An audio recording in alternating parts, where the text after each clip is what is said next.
Welcome to my YouTube channel, Brainy Course. Please like and subscribe my channel. Your support is the foundation upon which we build captivating content. Thank you for subscribing and being part of our creative fortress. The digital space is a world of connection and opportunity. Take this moment, for example. The web has made it possible for you to enroll in this program, where you will learn from the personal stories of developers at Meta. By the time you have completed this professional certificate, you can become a creator of digital experiences. Connection is evolving, and so are you. You might not have a background in tech at all, and that's okay. Even if you have no experience, this program can get you job ready within a single year.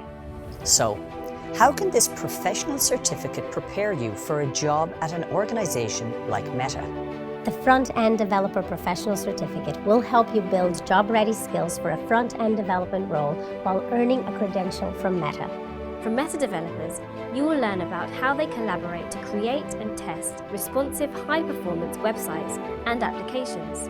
You'll also discuss interesting topics with other aspiring front-end developers and complete a range of coding exercises to improve your skills. It's important to complete all the courses in the certificate in order, as each course will build on your skills. Although we have a recommended schedule for each course, the program is entirely self-paced, which means your time is your own to manage.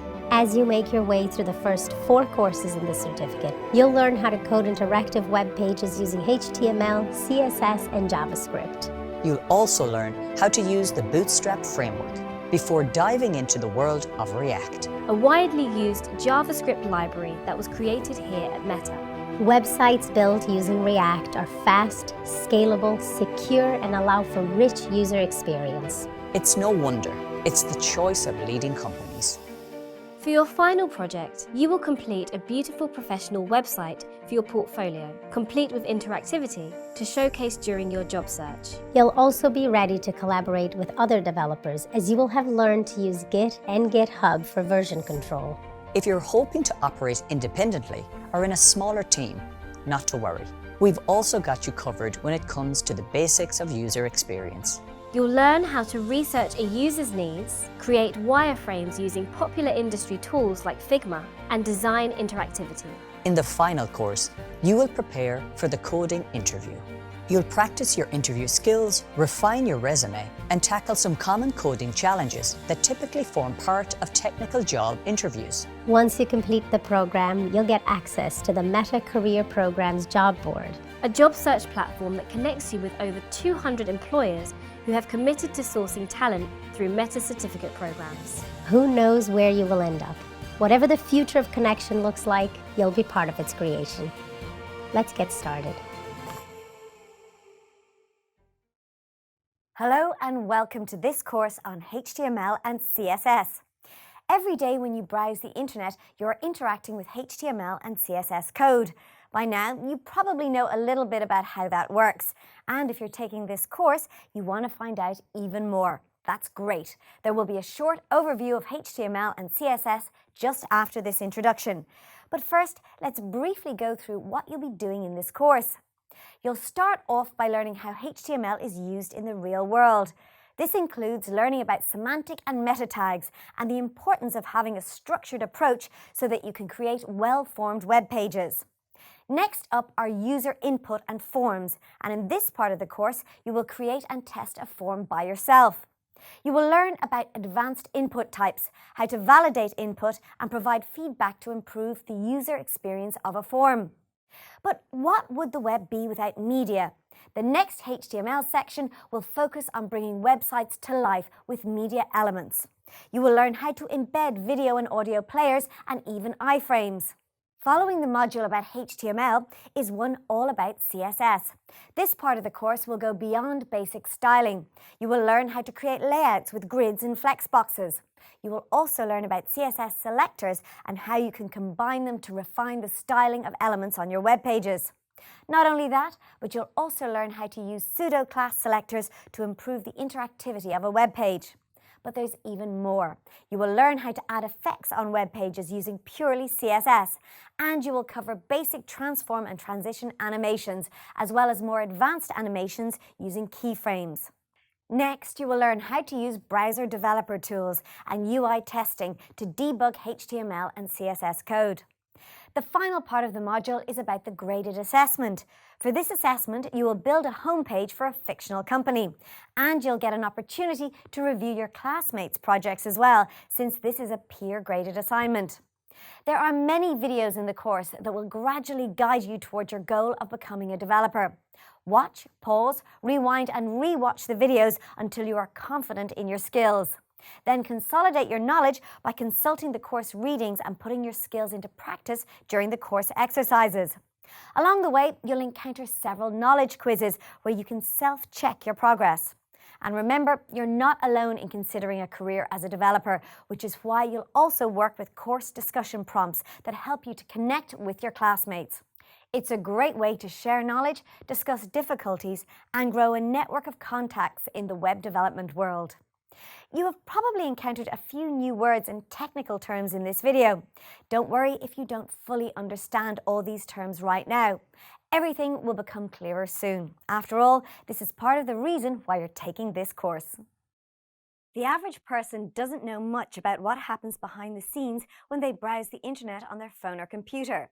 But as an aspiring developer, you are aware of how the content on screen is controlled by HTML and CSS. And by now you know that HTML is a markup language used to create web pages. In fact, it's the most basic and fundamental language for creating web pages. And together with CSS, it has helped the web browser expand beyond just desktop computers. HTML has been around since 1990, and it was originally designed to provide a way for people to share information over the internet. HTML web pages used to only show basic images and text. The websites you browse today are very different. This is because HTML can do much more than just defining how content is displayed in the browser. HTML is great, but together with CSS, it can do so much more. CSS is a style sheet language that is used to describe the look and layout of a document written in HTML. While CSS is not a programming language, it does allow for some programming-like features such as variables and nested rules. And what it does is give you control over color, size, spacing, fonts, positioning, and more. One of the fundamental principles of CSS is the separation of content and style. That means you can change a web page's appearance without editing its underlying HTML. W3C, the organization responsible for standards for the World Wide Web, manages both HTML and CSS specifications. They continually improve their capabilities to ensure that they are always oriented towards current requirements. Many new features were added to the current version of HTML that make it easier to use than previous versions. These are better support for multimedia content, such as audio and video, improved support for responsive design, such as adapting the web page layout depending on the device the web page is viewed on, new form input types such as sliders and range inputs, date and color pickers, new form validation features, and new ways to work with text, such as spell checking and text editing. Some major additions released for CSS in 2011 ensure that CSS can style and control a website regardless of the media content or the device used for viewing the page. The additions to the current version are media queries, which allow for different styles to be applied depending on the device being used.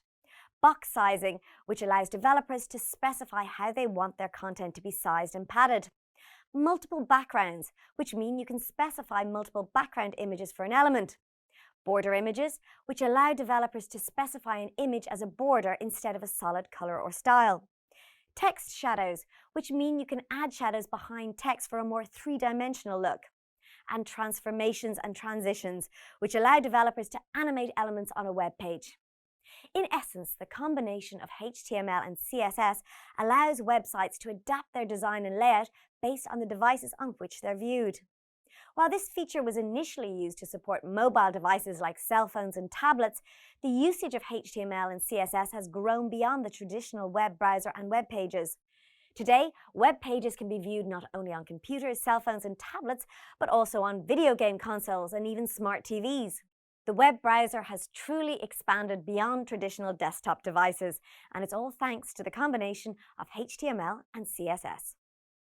Perhaps you know a little about HTML and CSS from another course you did, or perhaps you don't know much at all. Either way, a quick summary will be useful, so let's explore some basic HTML and CSS principles and practices.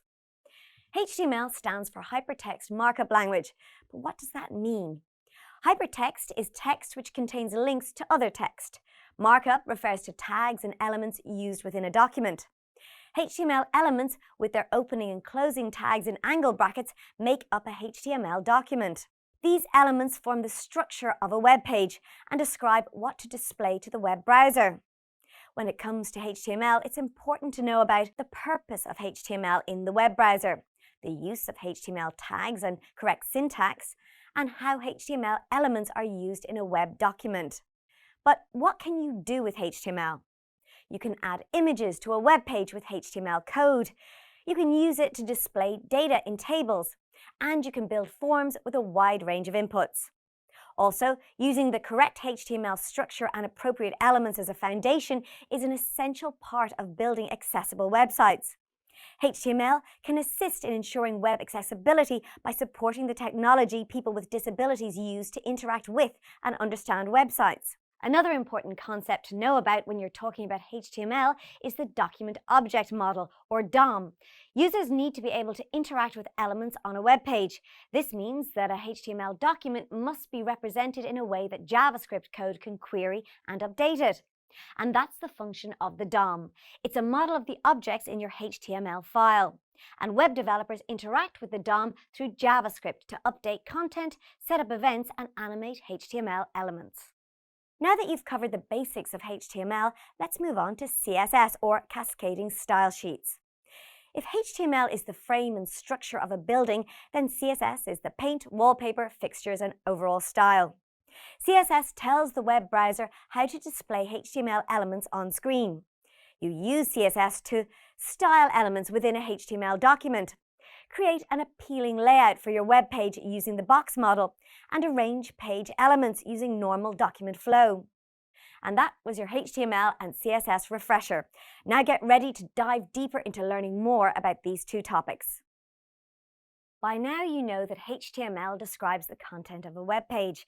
But how do you describe the meaning of a web page? To understand this in a real-world context, think of buttons in an elevator. The vertical arrangement of buttons isn't enough for someone to understand their meaning. To convey the meaning, or semantics, of the buttons, numbers are added so that people know which button will take them to which floor. When you write HTML, it's good practice to semantically describe the content. This allows search engines and accessibility software, such as screen readers, to understand the contents of a page. Fortunately, you can do this by using some basic HTML tags. For example, using a heading tag such as H1 describes that the content is a heading. Similarly, the UL and OL tags describe lists. However, there are many more semantic HTML elements available to you as a developer. In this video, I will share a structured approach you can take to make sure that you create a well-formed web page. Let's revisit the basic structure of a HTML page, which includes the head and body. Inside the body tag, you can lay out the website with various semantic tags to describe each of the sections. For a typical HTML page, the structure can be semantically described using the header, main, and footer semantic HTML tags. For example, suppose you lay out your page with a header section that contains some company logo and navigation links. Then a main section contains sections and articles. Finally, a footer section contains contact information and social media links. The main navigation section of your web page can also be described semantically using the nav tag. Depending on how a web page is designed, the nav element is often placed after the header element, and the header element is used for logos. The main links of your website are then added inside the nav element. It is common practice for developers to specify their links as an unordered list inside the nav element. Next is the main content of a web page. The two key semantic elements for your main content are the article and section elements. First, let's examine the article element. The HTML specification states that, according to the World Wide Web Consortium's website, the article element indicates content which represents a complete or self-contained composition in a document, page, application, or site that is independently distributable. That's quite a mouthful. It may help to think of a page in a newspaper. There are many articles on the page, and you can cut out the individual articles with scissors if you want to. The articles you can remove are like the article element. Examples of this include a forum post, a magazine or newspaper article, a blog entry, a user-submitted comment, an interactive widget or gadget, or any other independent item of content. Let's examine how the article element is used. Say you are developing a blog about your summer holiday. It's good practice to contain the blog post content inside of the article element because it's a complete self-contained composition on a web page. You should place the article element within your main element. Then you add your regular heading and paragraph tags inside the article element. The reason for doing it this way is because the main element semantically represents the main content of the page. And inside of it, there can be multiple article elements for something like a blog post list. At the end of your document is the footer element. This might contain additional navigation links or other content. It is important to note that semantic elements are not limited to this structure. Since their purpose is to describe the semantics of the content, the elements can be nested inside of each other if it accurately describes the content. Let's update the previous example to use a nested semantic structure. You add a header element to the article element. Inside the header element, add the heading element with the blog title and a paragraph element describing the date and author of the blog post. Inside the main element, add the content of the blog post. That's it. Let's examine the section element. You can add a section element to semantically define individual sections of the article. It is important to note that sections should contain heading elements to semantically describe the section. It is also possible to use section elements to describe different sections of your web page. The section element doesn't require the article element. It all depends on how you want to semantically describe your page. And now you know how to semantically describe the contents of a web page. Your web page is more accessible because the content is semantically described to add meaning. Now search engines and accessibility software can easily understand the contents of your well-formed web page. The Little Lemon restaurant has asked me to add a new blog page to their website. They've told me that the page will contain several blog posts and that it must use semantic HTML so that search engines and accessibility software can understand the semantics of the page. I've set up my basic HTML document structure in a file named blog.html. I'll start off by adding my basic semantic structure. First, I add the header element, followed by the nav element,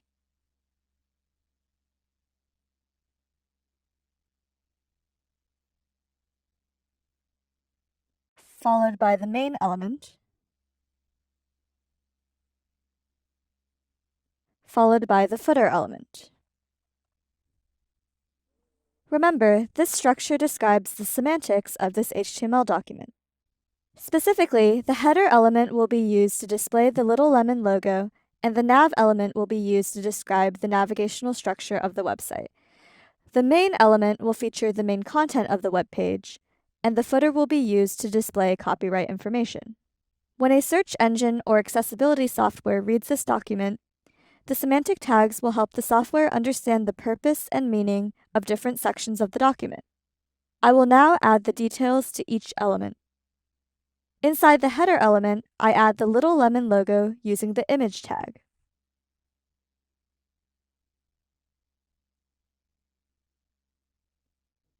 Inside the nav element, I add the navigation links in an unordered list element using the UL tag. I then add 3 list item elements using the LI tag.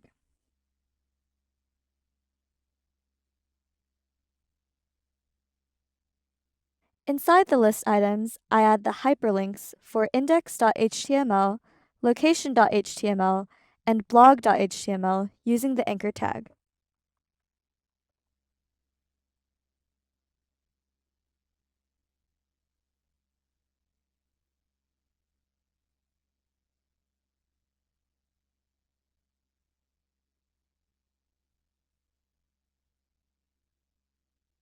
In the main element, I add an h1 tag for the blog heading.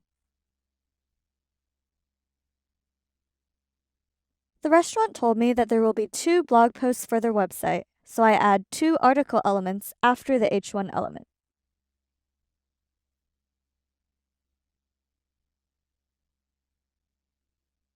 Inside the first article element, I add an H2 tag for the title of the blog post. The title is 20% off this weekend. I then add a paragraph element below the title, which contains the blog post text.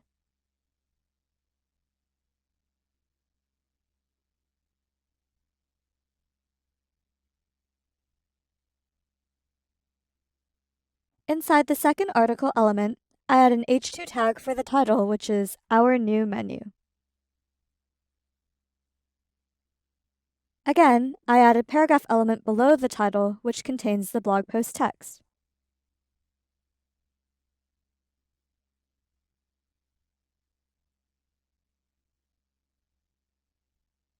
Finally, I add a paragraph element to the footer element.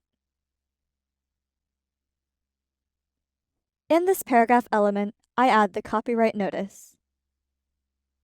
The blog page is now semantically described through the HTML document.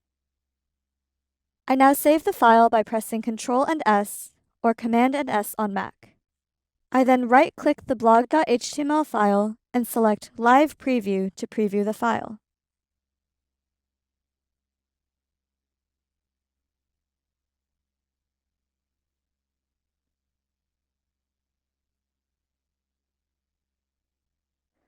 The blog page looks good, and all thanks to proper semantic design that ensures accessibility and search engine optimization.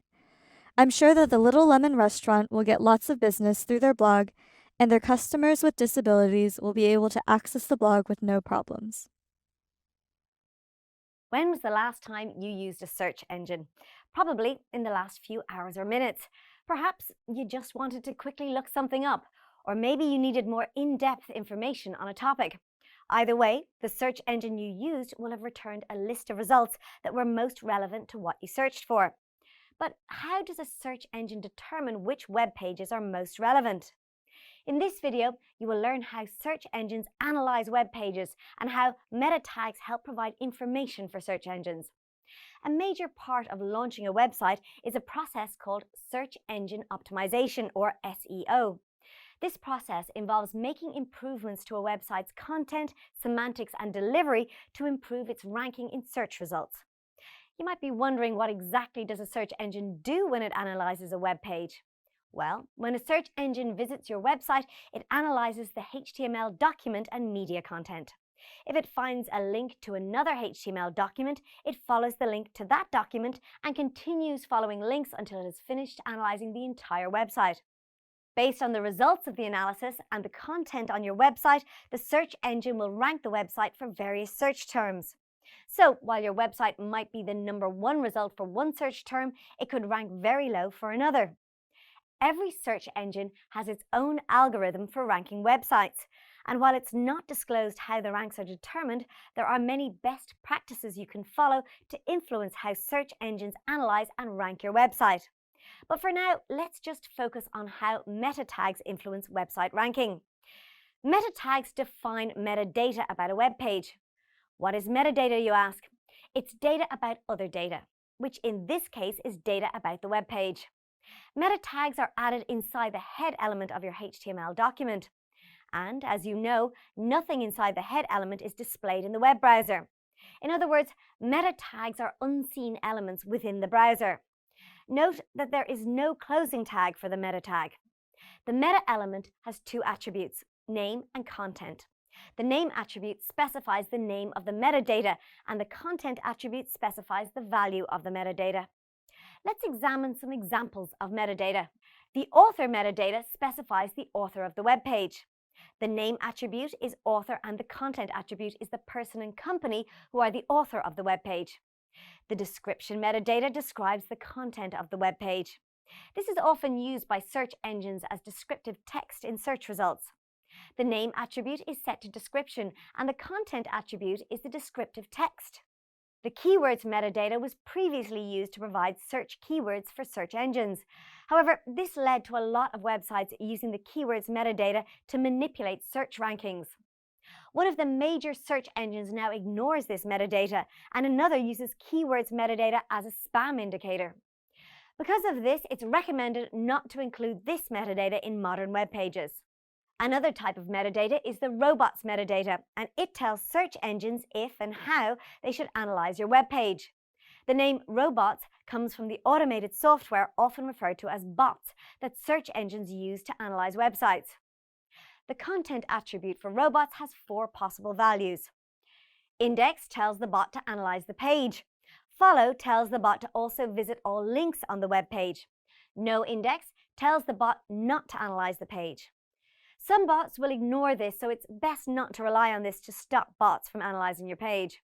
And no follow tells the bot not to visit links on the web page. Again, some bots will ignore this value, so it's best not to rely on it.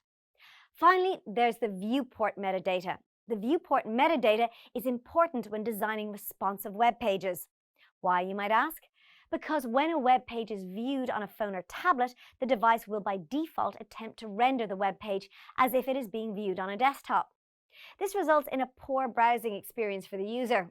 The solution is to define viewport metadata. There are many values available for viewport metadata. The most used value for the mobile experiences is to set the width to device-width and the initial scale to 1.0.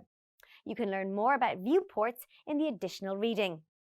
It's important to note that viewport metadata does not solve all the issues with browsing websites on mobile devices. The other part of the solution is responsive web design. But we were talking about search engine optimization, right? Viewport metadata is important for the user experience, and it's also important for search engine optimization. This is because many search engines now include a website's mobile experience as a part of their ranking algorithms. There is more metadata that you can define on your web page to specifically improve its presence on social media, but that's for a later video. For now, it's important to know that author, description, keywords, robots, and viewport metadata all play a role in the search engine optimization of web pages.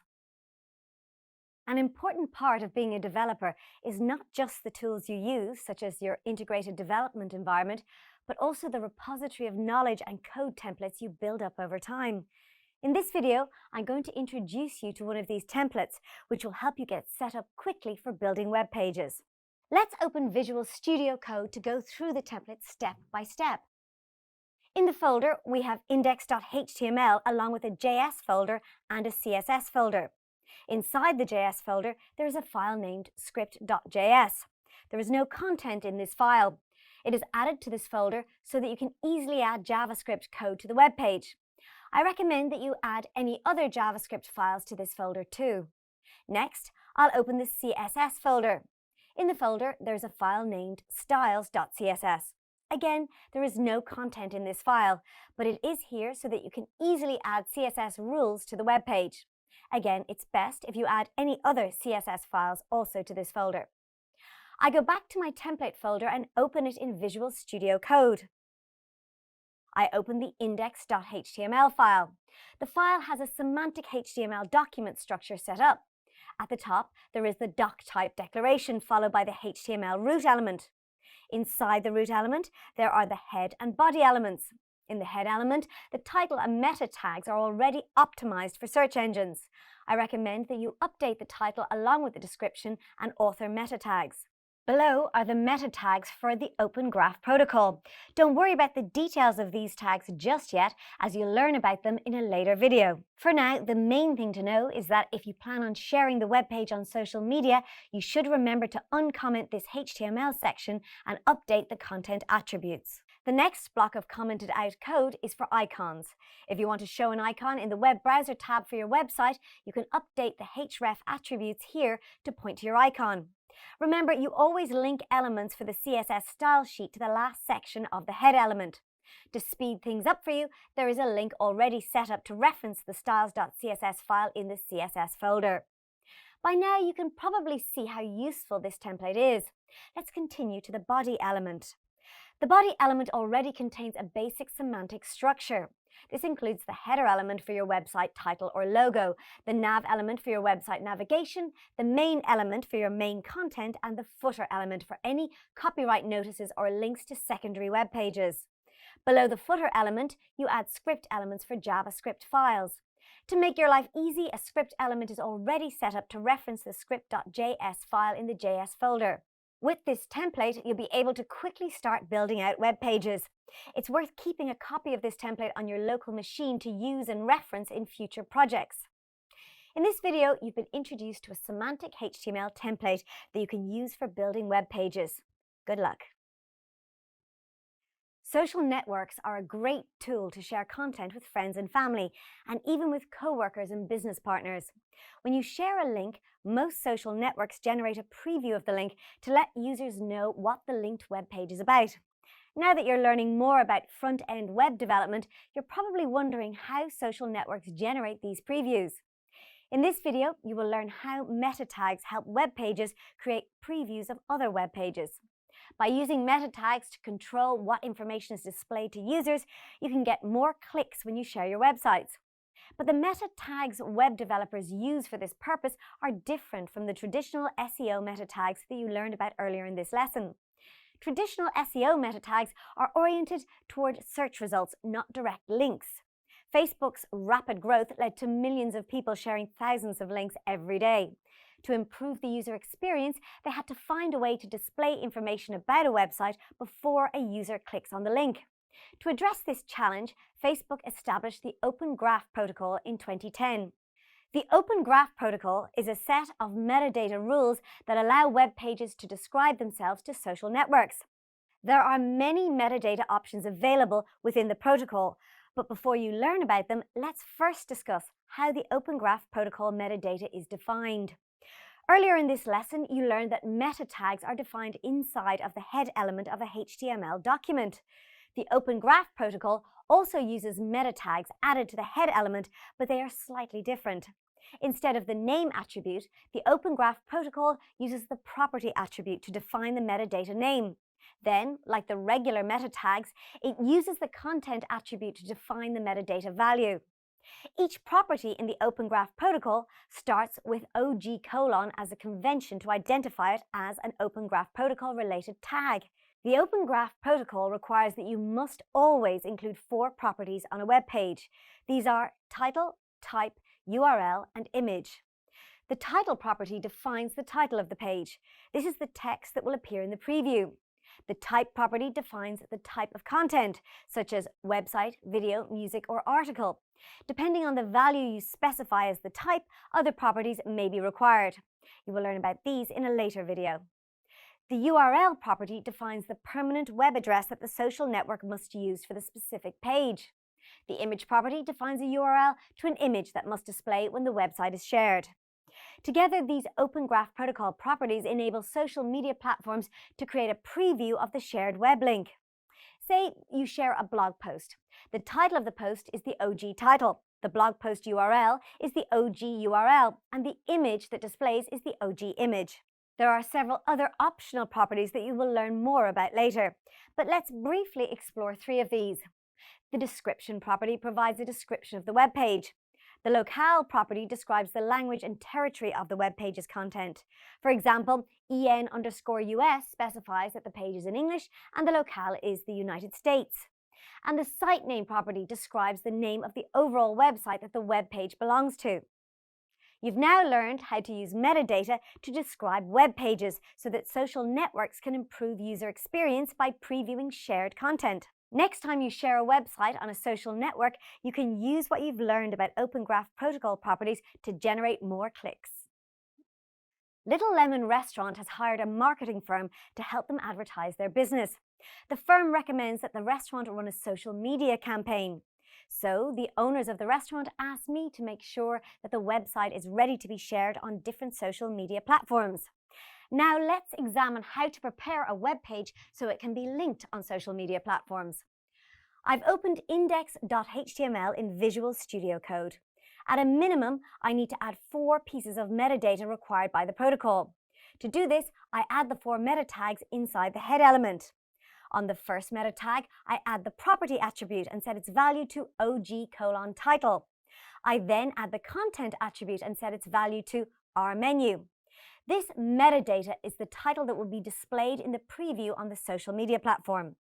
It's important to note that this value should reflect the content of the individual web page and not the website as a whole. On the second meta tag, I add the property attribute and set its value to OG:type. I then add the content attribute and set its value to website. This metadata informs the social platforms that this content being shared is a website. On the third meta tag, I add the property attribute and set its value to OG:image. I then add the content attribute and set its value to logo.png. This metadata informs the social media platform what the preferred preview image is. In this case, it will be good to display the Little Lemon restaurant logo. On the last meta tag, I add the property attribute and set its value to OG:URL. I then add the content attribute and set its value to the URL of the Little Lemon website. The web page is now ready to be shared on social media platforms. However, there is some optional metadata I can add to provide additional information to the platforms. Since the platforms vary in what they display to their users, it's best to provide as much information as possible. I'll add 3 more meta tags to the head element. On the first tag, I add the property attribute and set its value to OG:description. I then add the content attribute and set its value to Little Lemon is a family-owned Mediterranean restaurant focused on traditional recipes served with a modern twist. If the social media platform displays a description of the page when it is shared, this text will be displayed to inform the users what the web page is about. On the second tag, I add the property attribute and set its value to OG:locale. I then add the content attribute and set its value to EN_US. This will inform the social media platforms that the locale of the website is US English. On the last tag, I add the property attribute and set its value to OG:site_name. I then add the content attribute and set its value to Little Lemon. Some social media platforms will also display the website name beside the page title, so this will ensure that the website title is correct. The Little Lemon website is now ready for its big social media campaign. Hopefully, this will lead to lots of new customers. In this video, you've explored a practical example of how to add Open Graph Protocol metadata. You should now know how to add the 4 required meta tags: title, type, image, and URL. You also learned how to add additional meta tags that provide extra information like the website description and locale. Well done. You've most likely encountered forms when registering an account on a website or when filling out your address for something you've bought online. As a developer, you'll use HTML forms to capture user input. Capturing input is one thing, but the form also needs to ensure the data is usable. How can you ensure the user input is valid?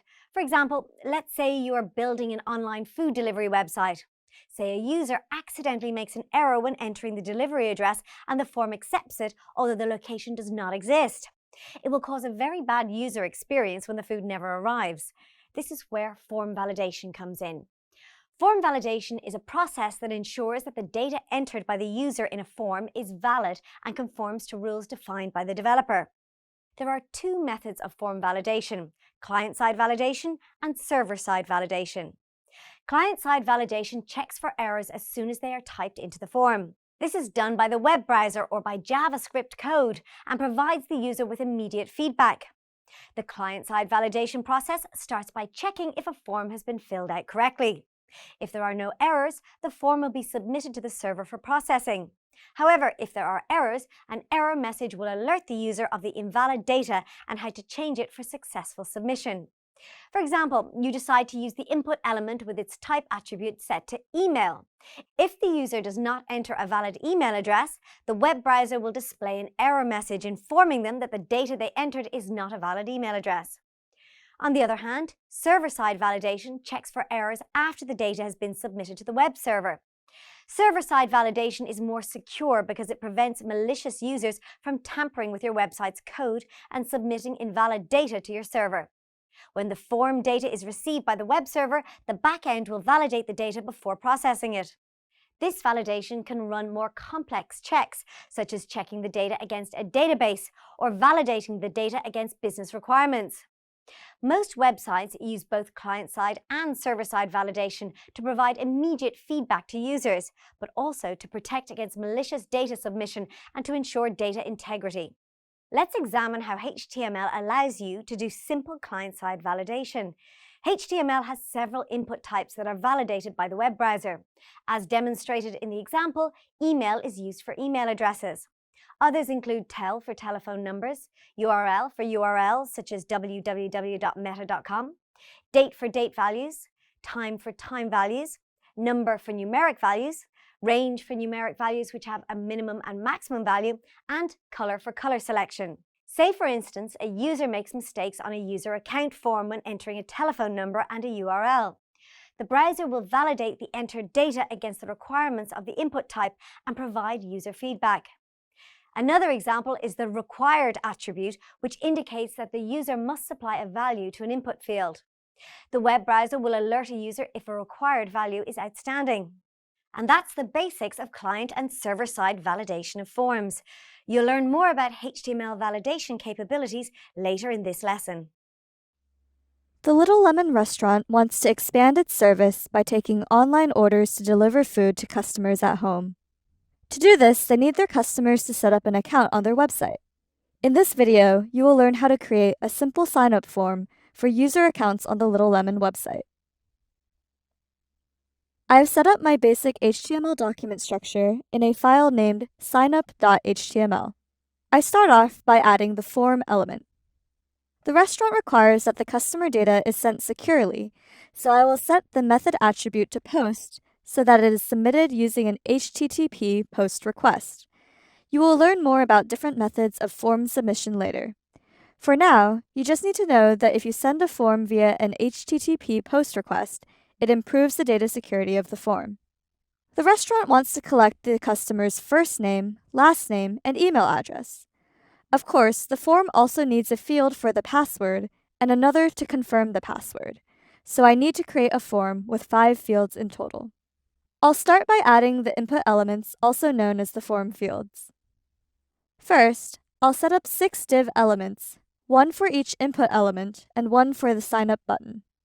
The div elements will cause each field of the form to display in its own CSS block.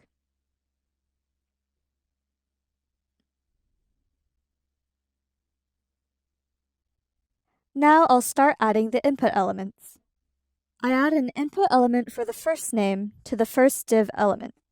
Since the user will input plain text for this form field, I set the type attribute to text. I also set the name and ID attributes to user first name. Remember that the name attribute sets the key for the value submitted to the web server. Later in this video, I will explain why I set the ID attribute. Next, I add an input element for the last name. Like the first name element, I set the type attribute to text and the name and ID attributes to user last name.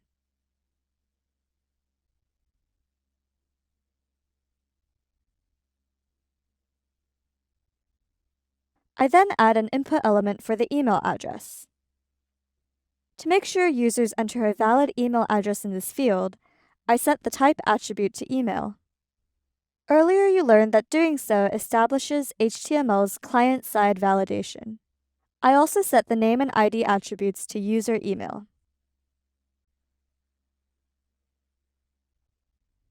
Next, I add the input element for the password.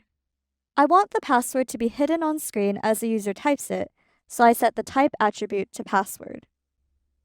When an input field is set to password, each character that a user enters will display as a placeholder character, such as a bullet point. The content in the field will contain the password that the user enters, but it will be hidden. I then set the name and ID attributes to user password.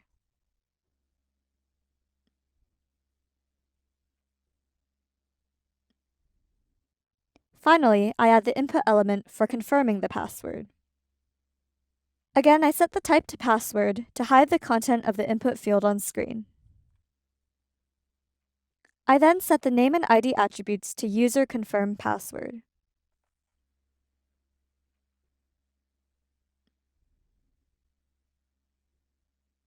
Now that our input fields are set up, I save the file and open the live preview to check the web page.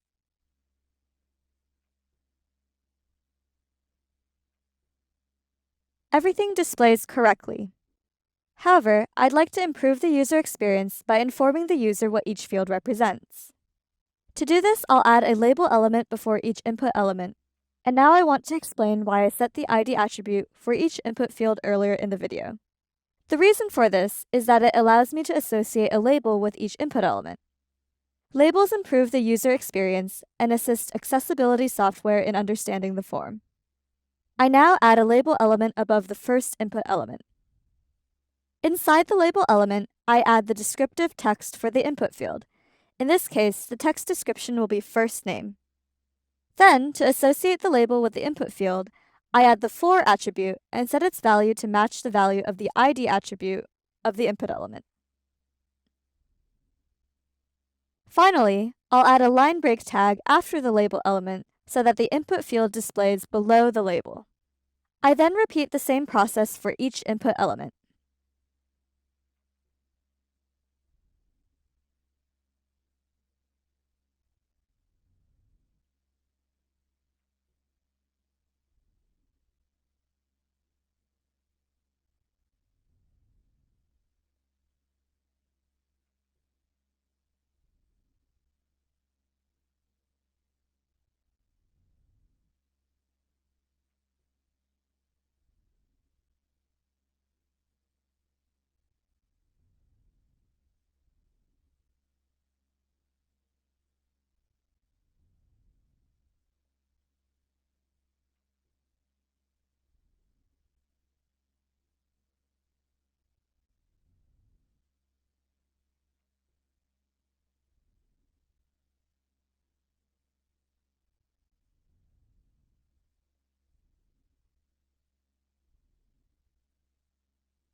I save the file again and open the live preview.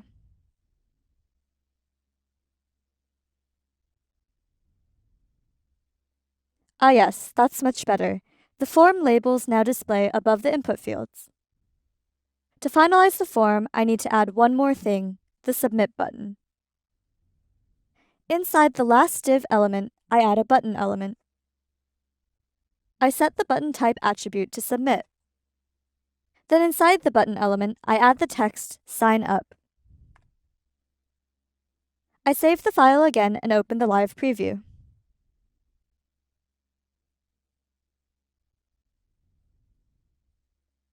The form is now ready to use.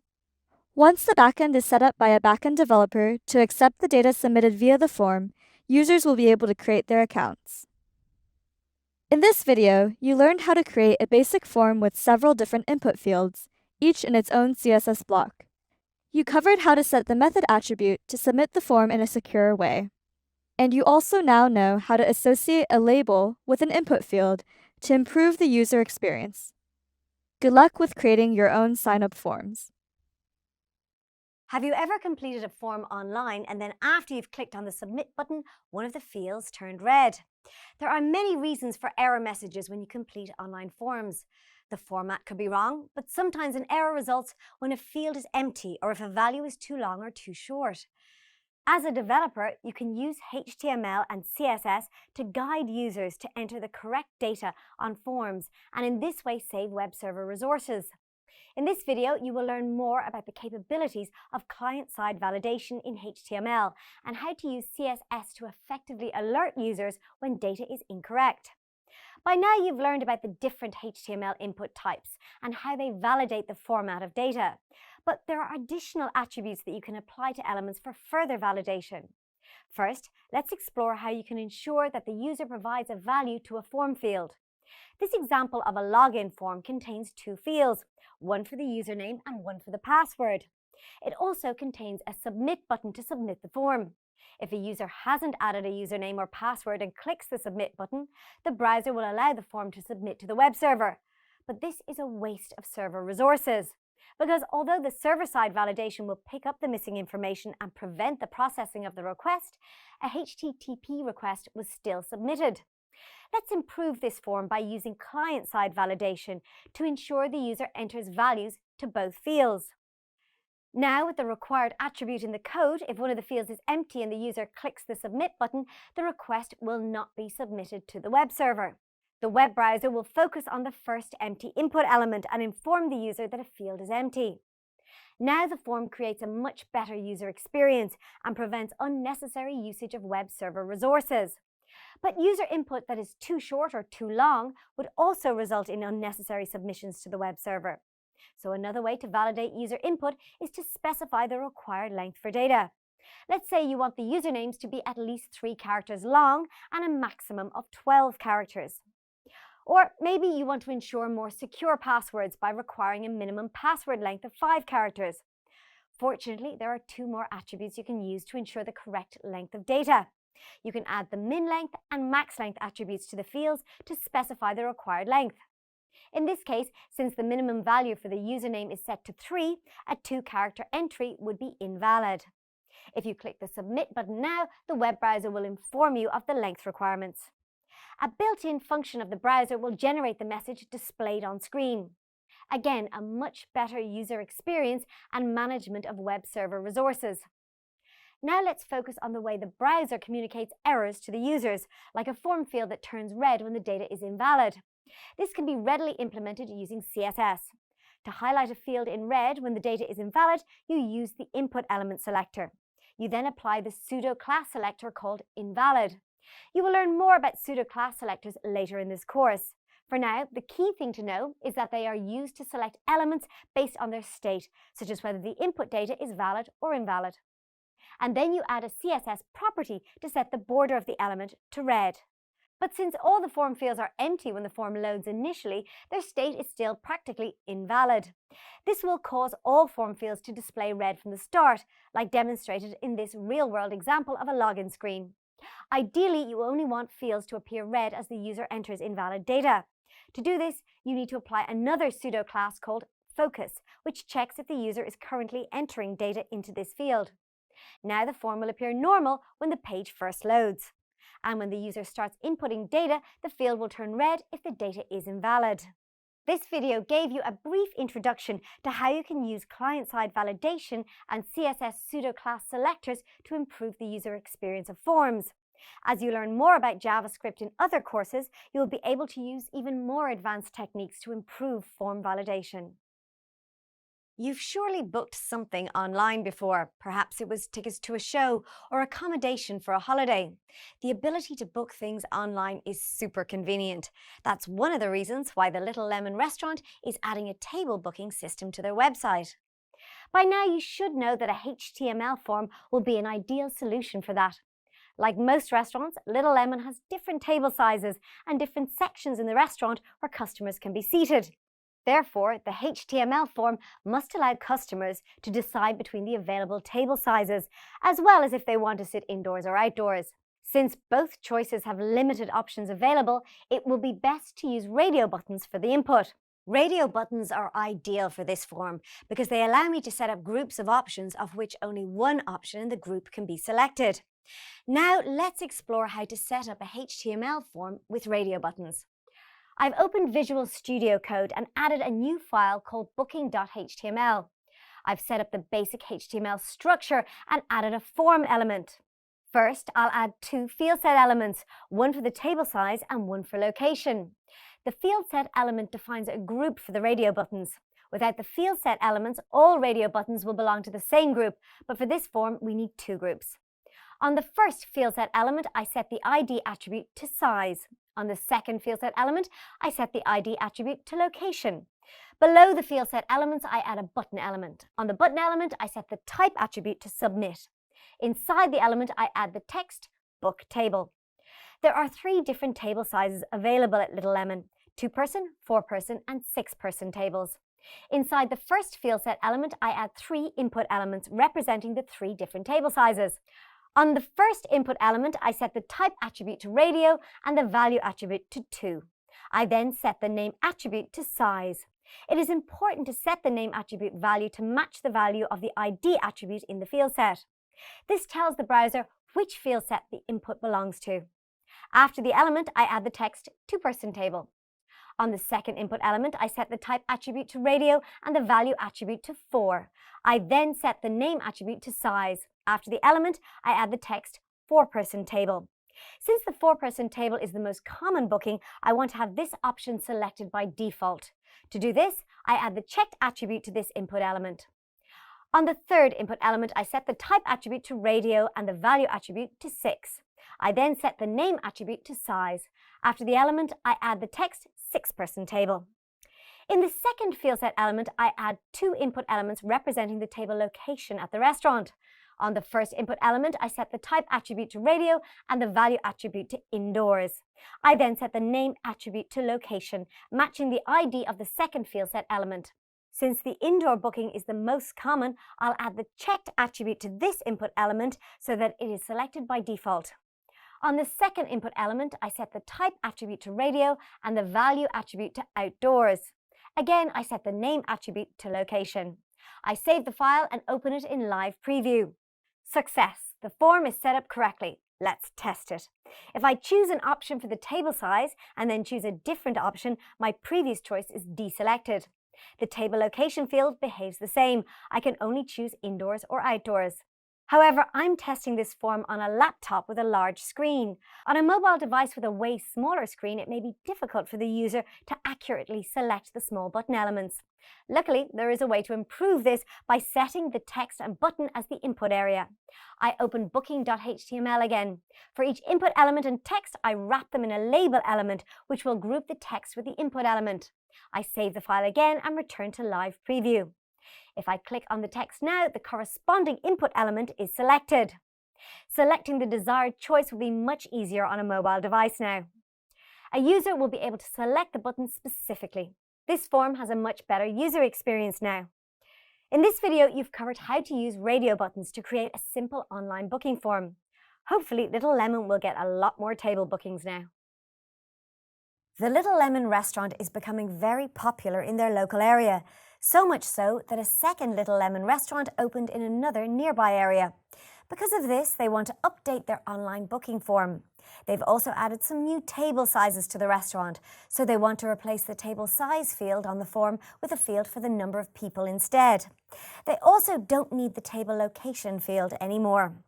And finally, they want customers to be able to choose which restaurant they want to book at. The owners of the restaurant hope for continued success and growth of the business, so the form should allow for more restaurant locations to be added as the business expands. To make all these improvements to the booking form, you'll need to learn how to add advanced HTML features to a form. And that is exactly what this video will cover. Let's explore how to add the calendar, range and data list input types. I open booking.html in Visual Studio Code. I'll start by deleting the previous table and location fields. I then add 3 div elements for the new fields. Next, I'll add the field for the booking date. Luckily, HTML provides a built-in field type called date that will present a calendar to the customer when the field is clicked. To add this, I add an input element to the first div element and set its type attribute to date. I also set the ID and name attributes to booking_date. To provide a good user experience, I'll add a label element before the input element. Inside the label element, I add the text description, booking date. I also add the for attribute and set its value to booking_date so that accessibility software can describe the purpose of the input field to its users. Next, I'll add the field for the number of people. The restaurant has told me that the maximum booking is 10 people, so I'll use the range input type. The range input type allows me to specify the minimum and maximum values of the field. I add an input element to the second div element. I set its type attribute to range. I also set its ID and name attributes to booking_people. To set the minimum value, I add the attribute min, which is short for minimum, and set its value to 1. Then, to set the maximum value, I add the attribute max, which is short for maximum, and set its value to 10. Since a 4-person booking is the most common, I'll set the value attribute to 4 so that it will be set to 4 when the form initially loads. But a slider isn't much use without displaying its value. I add an output element after the input element and set its text content to 4 to match the default value of the input element. The output element is a semantic HTML element that contains a result of a calculation. In this case, I want it to display the value of the slider. To do this, I'll add a small piece of JavaScript code to the input element. I add the onInput attribute and set its value to this.nextElement sibling.value equals this.value. This small piece of code will update the output element with the value of the slider when it changes. Again, to provide a good user experience, I add a label before the element and set its content to number of people. I then set the for attribute to booking_people. Now I'll add the new location field. The restaurant currently has 2 locations, but they said they might add more later. To allow for expansion later, I'll use a data list input type. The data list input type allows me to specify a list of available options that will appear in a drop-down list. There can be tens and hundreds of options, so the field allows the user to begin typing and it will narrow down the available options based on their input. Since there are only 2 locations so far, the customer will be able to select their location from the drop-down list. When more locations are added later, the customer will be able to begin typing their location and quickly select their location from a reduced set of options. Setting up the data list input type requires a few more steps than the other input types. First, I add an input element. Then I set the name and ID attributes to booking_location. Then I add an attribute called list and set its value to locations. This value is important for the next step. I then add a data list element and set the ID attribute to match the value of the list attribute on the input element. In this case, I set the ID attribute to locations. Inside the data list element, I then add 2 option elements. On the first option element, I add the value attribute and set it to downtown. On the second option element, I add the value attribute and set it to uptown. Again, to provide a good user experience, I add a label before the input element and set its content to location. I then set the for attribute to booking_location. I save the file and open it in live preview. When I click on the date field, the browser opens a calendar and allows me to select a date. The range input type is presented as a slider that I can slide left and right to the value I want. And finally, the data list input allows me to select an option for the location or begin typing to narrow down the available options. With the continued success of Little Lemon, I'm sure I'll be updating this form again in the near future. In this video, you've learned how to use advanced features of HTML forms. You should now be able to add a calendar, create a slider with values, and add a data list that allows users to either select an option from a drop-down list or by typing their input. When ordering products online, you fill out your address and your credit card number. Then you click on an order button that confirms your order. Because you are learning more about front-end development, you might be wondering what exactly happens when you click on that order button. In this video, you will learn what happens when forms are submitted in the web browser. By now, you know that the web browser communicates with a web server using a HTTP request-response cycle. This means that the web browser sends requests to the web server and the web server sends back a response. Up to now, the main type of requests you've been introduced to were for resources such as HTML documents, images, CSS files, and JavaScript files. But it is also possible to send data as part of a request. This is how forms send data to the web server. In fact, there are 2 ways a form can send data to the web server, using the HTTP GET method or the HTTP POST method. You can specify which method the form should use with the method attribute of the form element. Let's examine an example form and see how the data can be sent using the 2 different methods. This login form accepts a username and password. It also has a login button that submits the form to the web server. So how would it work if the method attribute is set to GET? When the login button is clicked, the form data is sent as part of the request URL. This means that the user data is appended to the end of the URL in the web browser navigation bar. The web server receives the HTTP GET request and extracts the form data from the URL. While this is an easy way to submit data, it has 3 key problems. First, the length of a URL is limited to around 2,000 characters depending on the web browser you are using. Some web browsers allow more, but there are inconsistencies between browsers. So, if you have a large form, some data may be lost when it's sent via the GET method to the web server. Second, the length of a requested URL is also limited on some web servers. Popular web server software such as Apache Web Server or Nginx have a default limit of around 4,096 characters. So again, if you have a large form, some data may be lost. The final problem is security.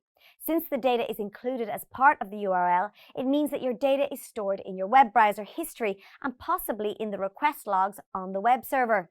If you're transmitting personal information such as addresses or credit card numbers, this is a major privacy and security risk. Now let's focus on how the form would work if we set the method attribute to post.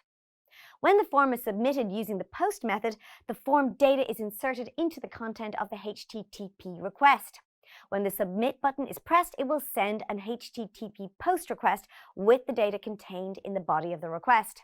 The HTTP post method is more secure than the HTTP get method. However, the data could still be read by a third party listening to the HTTP request.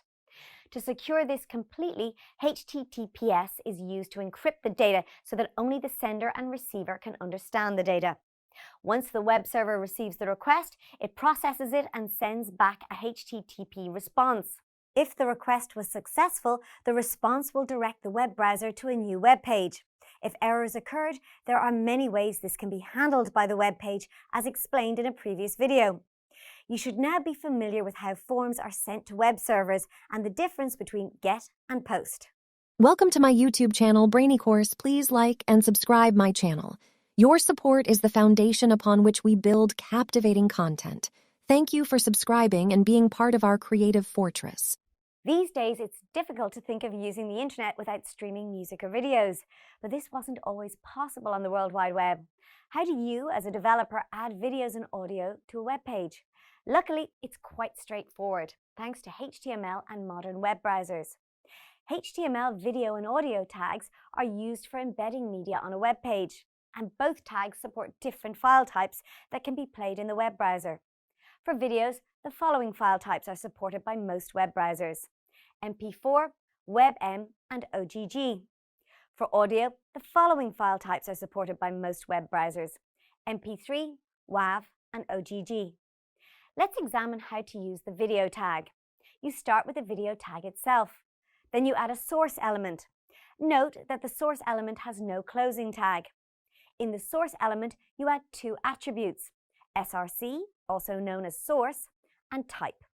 In the src attribute, you add the address of the video file. In this case, it's linked to a file named dance.mp4. In the type attribute, you add the value video/mp4 since the file is an mp4 file. Remember I mentioned that the file types are supported by most web browsers. In case the file type is not supported, the video tag allows for multiple sources to be specified. The web browser will check through the sources and use the first one that it supports. If you prefer the web browser to use one format over another, then make sure to specify them in the preferred order. There are also attributes available for the video tag itself, which allow you to customize the video player. For example, you can specify the width and height of the player using the width and height attributes. If you want to enable player controls, such as a pause and volume button, you can add the controls attribute. There are other attributes available to customize the video player too. You'll learn more about these in a later video. Now let's examine how the audio tag works. Similar to the video tag, you start with the opening and closing audio tags. And just like the video tag, you specify the source element with its src and type attributes. And if the web browser doesn't support the file type, it can fall back on a different type. It's important to note that if you're using an MP3 file, that the type is specified as audio/MPEG. This is because MP3 is short for MPEG-1 Audio Layer 3. Like the video player, you can also customize the audio player. By using the controls attribute, you can enable player controls such as the pause and volume buttons. And now you know how to add and customize both a video player and an audio player. Well done! You'll learn about other video and audio attributes in the next video. The Little Lemon restaurant wants to add an About page to their website. They've asked me to set up the page and include some audio and video in embedded players. I've set up my basic HTML document structure in a file named about.html. I start off by adding the heading tag containing the text about. I then add a paragraph element containing the about text provided to me by the restaurant. Next, I add the audio element after the paragraph element. Inside the audio element, I add the source element and set the src attribute to music.ogg. Then I set the type attribute to audio/OGG. They also ask that the audio should loop, so when the audio player reaches the end of the audio, it should automatically go back and play it again from the start. To do this, I add the loop attribute to the audio element. I also need to add controls so that the user can play and pause the audio. To do this, I add the controls attribute to the audio element. I save the file and open the web page in my browser. I can see that the audio is loading and is displayed in the browser using the browser's built-in audio player. Pressing the play button starts the audio, and pressing pause will pause it. Everything is working as expected. Now I'll add the video. I add a video element before the paragraph element. Inside the video element, I add the source element and set the src attribute to video.mp4. I then set the type attribute to video/mp4.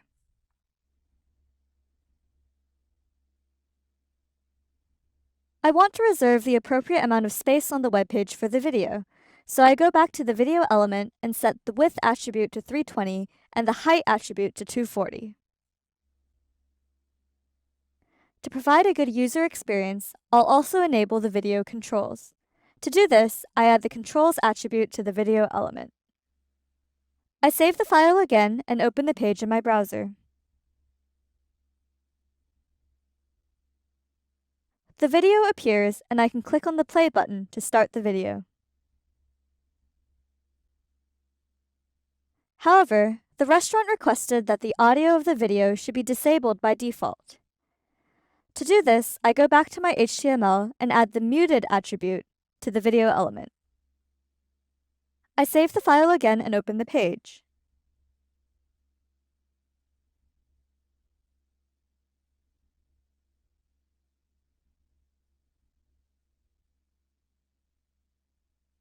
And everything is working as expected. That's great. The About page is a great addition to the Little Lemon website for customers wanting to learn more about the business. Using embedded players is a good way to make your web page more interactive. And luckily, these players can support either audio or video. What's more, you can add controls to allow the user to decide what they want to do. These audio and video players are sure to grab customers' attention when they browse the About page. Have you ever visited a website with a map, video, or social media post contained in the web page? Now that you're learning about HTML, you may have wondered how that's done. Well, it's done using something called an iframe. An iframe is a HTML element that allows you to place or embed content from another website into a web page. It's defined using the iframe HTML tag. How it works is that it embeds another browsing instance inside the page. What this means is that it runs the embedded web page similar to how a web page runs in another tab of your web browser. Therefore, it's running the HTML, CSS, and JavaScript of the embedded web page. An iframe is often used to display adverts, but it can also be used to embed content from another website, such as a social media post. The content that's embedded is defined using the src attribute. The value of the attribute is the URL of the content. It's also possible to set the width and height of an iframe using the width and height attributes. While iframe is very useful, its security has been a concern since its inception because it's vulnerable to malicious code and injection. As previously mentioned, a web page can run JavaScript code, so it's important to ensure that you trust the website you're embedding into your own. Fortunately, there are some attributes that can be applied to limit the behavior of the iframe. The first attribute is the allow attribute, which limits which browser features the iframe can access. There are many possible values that can be set on the allow attribute. For now, let's examine how to disable camera and microphone access in an iframe. On your iframe element, you add the allow attribute and set its value to camera none and microphone none. Now that was easy. The second attribute to improve security is the sandbox attribute. Similar to the allow attribute, there are many values that can be set. The sandbox attribute limits behavior within the iframe, such as preventing files from being downloaded and preventing pop-up windows. For now, the important thing to know is that when the sandbox attribute is used with an empty value, all sandbox restrictions will apply to the iframe. Individual sandbox restrictions can be removed by adding attributes. For example, if you want to allow file downloads in the iframe, you would allow the allow downloads value. While these restrictions help to keep your users secure, there may still be security vulnerabilities in your web browser that the embedded web page can exploit. Therefore, it's always best to be cautious when using iframes and ensure that you trust the website that you are embedding.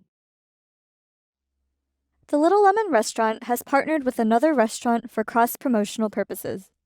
The other restaurant wants to be able to change the images in the campaign throughout the coming year based on their current promotions. To support this, I've been asked to set up an iframe on the main page of the website. The other restaurant specifically asked for an iframe to be used because it means that they can update their promotional image on the Little Lemon website without needing to contact me first. In this video, I'm going to demonstrate how to do that. I've opened index.html in Visual Studio Code. First, I add the iframe element. The other restaurant didn't provide the URL for the promotional image, so for now, I'll embed a placeholder image that they did provide. To do this, I add an src attribute to the iframe element and set its value to placeholder.png. The image will always be 320 pixels by 128 pixels in size, so I'll need to set the iframe to the same size. I add the width attribute to the iframe element and set its value to 320. I then add the height attribute and set its value to 128. I save the file and open it in the web browser.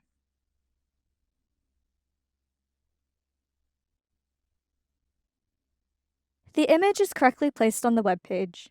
When the other restaurant provides the final URL of the advertisement, I can update the src attribute of the element.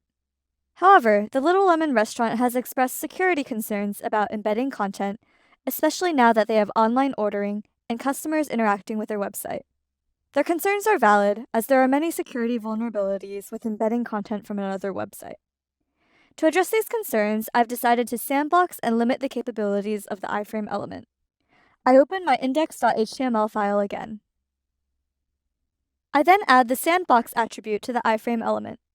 This will prevent any JavaScript files running within the iframe and restrict many browser capabilities within the iframe context, such as submitting forms and allowing pop-up windows. Next, I'll add the allow attribute.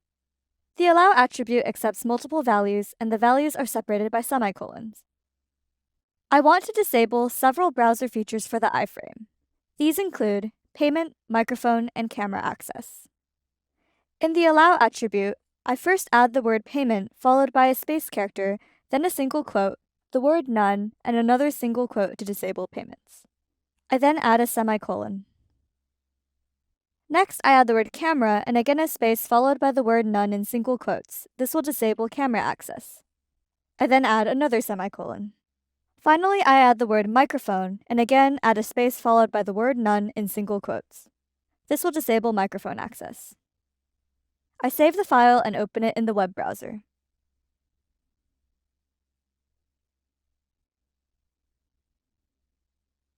Great, the iframe still works and it's now more secure. The iframe I created is now secure thanks to the restrictions I've placed on it. First, I added the sandbox attribute to restrict certain browser capabilities, and then I used the allow attribute to disable some potentially unsecured browser features. Now that they know it's secure, the other restaurant is going to implement the same code on their website. Hopefully, this will lead to a lot more business for both restaurants. You've most likely played a video game or watched an animation in your web browser before. Perhaps you've wondered how it works. Well, in this video, you'll be introduced to the basics of graphics programming in the web browser. There are many authoring tools available to produce animated and video game content for the web browser, but all of these are underpinned by one of four technologies: GIF, WebP, 2D Canvas, and WebGL.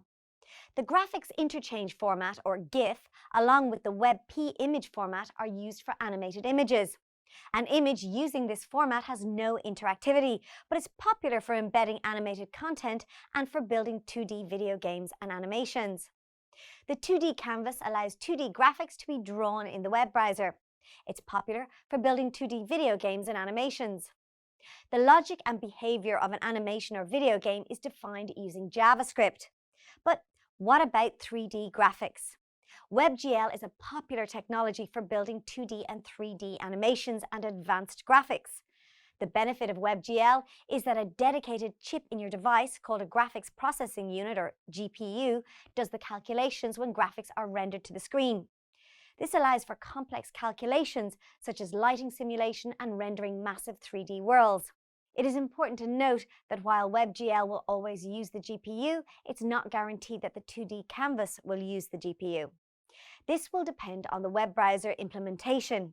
WebGL is a complex technology and requires a lot of background information. So for now, let's focus on the canvas element. Let's examine how to animate some simple graphics using the 2D canvas. I'm going to animate a bouncing ball. I've opened Visual Studio Code and I've set up two files, index.html and animation.js. Inside index.html, I've added the canvas HTML element. I have set its width attribute to 640 and its height attribute to 480. I have also set its ID attribute to my_canvas so that I can access the element in my JavaScript code. After the canvas element, I have a script element with its src attribute set to animation.js. I now open animation.js. At the beginning of the file, I look up the canvas element using the document.getElementById function and pass in my _canvas at the parameter. The result is stored in a variable named canvas. Next, I look up the 2D canvas context using canvas.getContext and pass in the parameter 2D. The result is stored in a variable named context. Below this, I define some variables to track the speed, position, movement, and radius of the bouncing ball.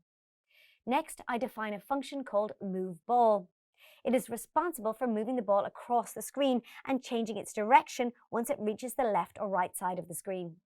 After that, I define a function called drawBall. The function clears the canvas area using context.clearRec. It then draws the ball in its current position using the context.beginPath, context.arc, and context.fill functions. Finally, I define an animate function, which calls the moveBall and drawBall functions.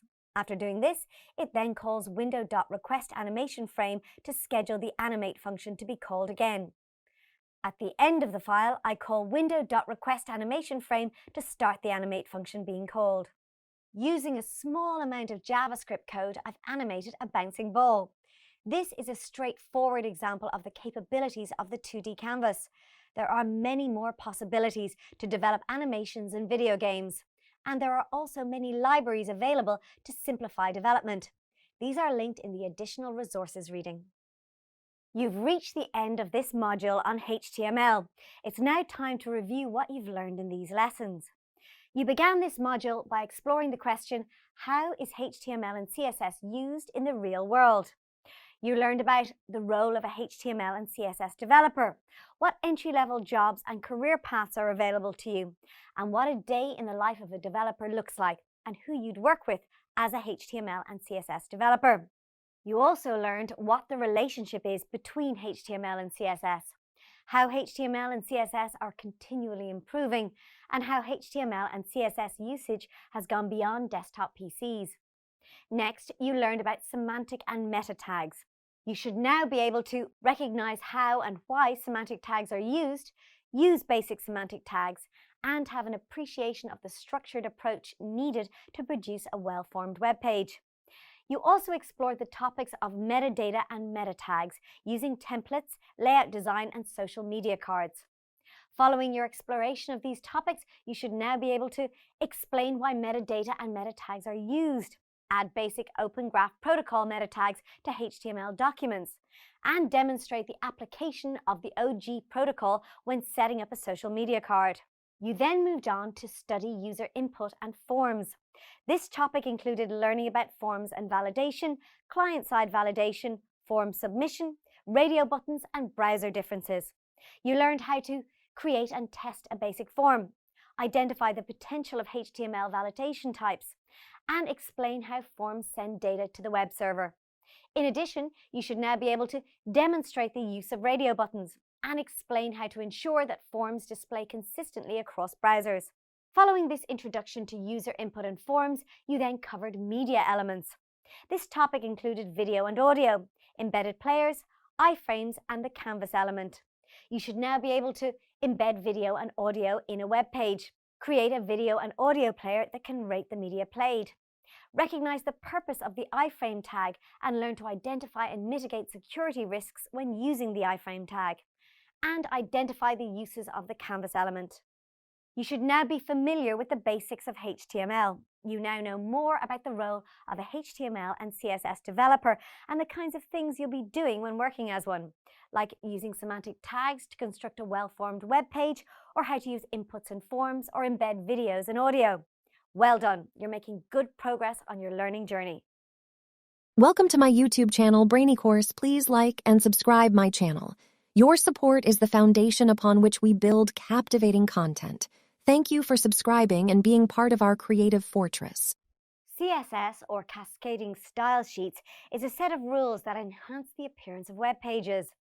In the early years of the internet, browsers adopted CSS because it presented an opportunity for better visual designs and more creativity. As browsers continue to develop and grow beyond traditional devices, CSS's capabilities developed in parallel. This development includes the introduction of responsive design in CSS and has further grown from there with layout options such as flexboxes, grids, and boxes. And you could argue that layouts is one of the most important components of designing a good web page, because layouts help divide a page into different sections, thus making the page more presentable. So let's learn more about CSS web layouts. CSS can be used to enhance a web page by modifying fonts, colors, layout, size, and other style formatting options that make the web page more presentable. The browser window that is visible to the user on the screen is called the viewport. In essence, the idea behind any CSS web layout is to create an optimally designed web page that has a good viewport at any given point. In other words, CSS layouts are all about how the content of your web page is organized. When it comes to creating layouts using CSS, an important property is the display property. What does it do, you ask? The display property specifies the type of box that you want to use for a given HTML element. You might remember from an earlier course that the display property determines if a rendered box is inline or block. Box models allocate rectangles or boxes to HTML elements so CSS rules can be applied. For example, the relative CSS rule for a HTML element with an ID named sample would contain display property with a block value. The code changes the property of the display box to a block type. Layouts created using the block type are good, but evolving requirements led to the development of CSS web layouts such as Flexbox and Grid, which help create rules for multiple elements.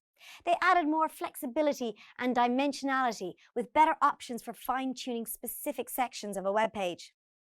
The main difference between the two is that Flexbox is one-dimensional, while Grid, as the word implies, is two-dimensional. You will examine these in more detail over the course of the module, but for now, let's just do a brief overview.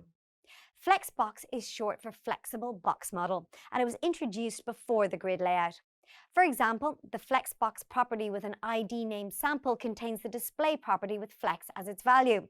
Flexbox adds responsiveness to CSS with float elements and positioning. One-dimensional refers to the fact that a given Flexbox container will arrange items in either a column or a row along its axis. The Flexbox container applied over an element can flex to shrink or expand, thus resulting in a flexible, responsive design. CSS Grid is similar to the Flexbox, except it creates a two-dimensional grid along both the row and column axes. For example, the grid rules for the sample ID can be added after adding the display property with the grid as its value. While the grid increases dimensionality and helps to create an advanced layout with relative ease, it can also lead to increased complications later if the element rules are not systematically defined. There is no strict rule on choosing which layout to use, but in general, flex boxes are more suitable when you want to create flexible elements in smaller spaces, while grids are more suitable to large-scale layouts. A separate explanation of each type of layout has been given in this video, but in practice you'll likely encounter the use of more than one layout in rendering a single page. The rules for these layouts in CSS are standardized, but that doesn't mean you are limited when it comes to creativity, aesthetics, or optimization when designing a web page. You will learn more about how to use these layouts during the course. At this stage, you should be familiar with different layouts and grid structures, and you should be ready to start using Flexbox. Let's explore a few practical examples of how you can use it. In the next few minutes, you will explore what the 3 most common uses of Flexbox are. As mentioned earlier, Flexboxes are more suitable to use for simple layouts or designing simple elements in a page. In line with that idea, let's explore a few commonly used design elements that you see on a page. You will discover simple ways in which you can utilize Flexboxes for binding elements together or creating an easy layout. Let's explore the 3 most common uses of Flexboxes in CSS. The first application of Flexbox that you will cover that is commonly used is a search bar. You can use Flex in search bars because it ties up all the elements, such as the small search icon, the search input area, and the submit button. Next, you can create the navigation bar using Flex, which consists of several different layouts. And it makes your navigation bar highly responsive on different devices. Finally, another type of Flexbox that is commonly used is an image gallery. Flex is helpful here as it can realign itself as you change the size of the window. In the next few minutes, you will discover how to create these Flexboxes to ensure a simple layout. In the first example of a Flexbox file, I will create a search bar. I add a reference to the CSS file in the head section of the HTML page. After that, I add content inside the body section of our HTML code. I first create a container class with a div tag. Inside this container, I have 3 different elements, which are the search icon, the search box where I type my search, and finally the submit button. In the CSS code, I first write rules for the container, then for the search icon, the search box, and finally for the button. Most of the properties defined here are settings for the alignment of the selectors. There are just a few important things to take note of. The display property I use is inline flex instead of flex, which makes the flex container behave like an inline element. Another property to take note of is the overflow. The overflow property clips the overflowing content, which in this case will be the text I enter in the search query. Then I add the properties for the icon and the search box. Finally, I add the properties for the search button. Let's remove this CSS code momentarily to check how the output displays without it. Although all the elements are there, the page is standard and plain. I add the code back to the CSS file and check the output one more time. Now the search box displays the properties that I defined in my CSS file. Notice that when I change the size of the page, the search area doesn't change. Another place where Flexbox is used quite frequently is in navigation menus. In this case, I created an unordered list that consists of 4 items. Notice that in my CSS code, I use something called a star or universal selector. The universal selector applies the rules to every element in my CSS code. I use this to clear any formatting that is browser specific. Now I define the rules for the container. It's important to notice that I use the flex flow, which is a shorthand property specifying the direction of the flex container and its behavior for wrapping. Another important property is justify content, which aligns the flexible container's items along the main axis. In this case, I have set it to stretch. Since the individual elements are part of the container, I applied the rules both to the container and to the element, which are the list items, anchor tag, and so on. It's also important to notice that the page is responsive. So, as the size of the browser window gets smaller, the items stack on top of each other, and if I expand the window, it changes to a standard horizontal navigation menu. One final Flexbox example that I will demonstrate is a responsive image gallery. All the elements for the gallery is in the body of the HTML file. There is a div element with a class container that consists of 6 images that are saved inside the project folder. Now let's open the CSS file. First, I remove all browser-specific settings that may be there by using the star selector, just like I did earlier. I set the value of both the margin and the padding to 0. I then reset the basic alignment options for the images by setting the border to 0. Next, let's focus on the container. First, I set the value of display to flex. Then I add the flex wrap property, which determines whether the flex items should be forced in one line or should wrap over multiple lines. Next, I justify the content property, which aligns the flexible container items on the horizontal main axis. I set it to space dash between. Finally, I add some padding. Let's inspect the output. The output window is narrow at the moment, so the 6 images are stacked on top of each other, but when I expand the window, they spread out. One can notice the effect better in a browser, so I copy the link and paste it into my browser. When I change the size of the browser window, it is clear that the alignment of these images is responsive. These are just some of the ways in which you use flexboxes to provide responsiveness to websites and bind different elements together on web pages. You should now be more familiar with some simple ways in which you can use flexboxes to bind elements together to create an easy, responsive layout on your web page. Good job! So far, you've covered different ways in which a flexbox can be used to add functionality to a web page. In this video, you're going to explore the versatility of flexboxes even further by using them to create bar charts. Bar charts are a common way of visualizing data used in statistics. It's easier to compare and understand data when viewing it in the form of rectangular bars that have heights in proportion to the values they represent. The different bars stacked alongside represent the classifying criteria. There are sophisticated data visualization tools available today that support web pages, but it's fairly straightforward to integrate data using CSS. CSS provides a straightforward way to do this by using Flexbox. With Flexboxes, you can generate both vertical and horizontal bar charts. These bar charts are called flex charts. The most important property when using Flex is the Flex property that in turn has the following 3 sub-properties. Flex Grow, which specifies how much the item will grow compared to other flexible items. Flex Shrink, which specifies how much the item will shrink compared to other flexible items. And Flex Basis, which specifies the initial length of the flexible item.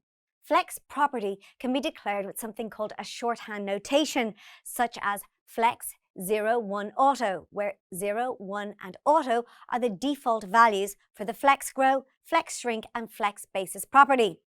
Let me demonstrate each of these types with the help of an example.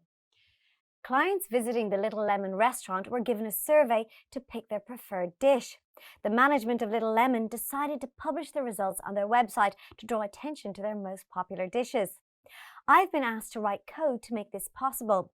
I've set up my basic HTML document structure in a file named flexcharts.html. I begin by creating a class called row by writing .row and pressing enter to get the div tag. This will be a horizontal group across the page that will display the result.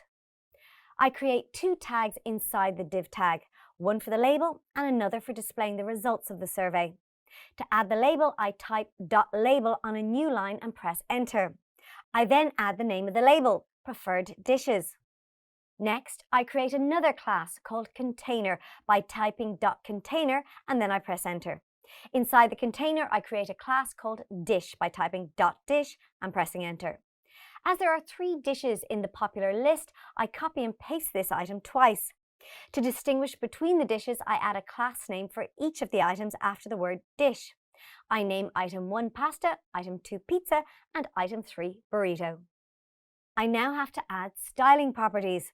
As I am using flex basis, in item 1 I add flex basis as the property to specify the initial length of the item.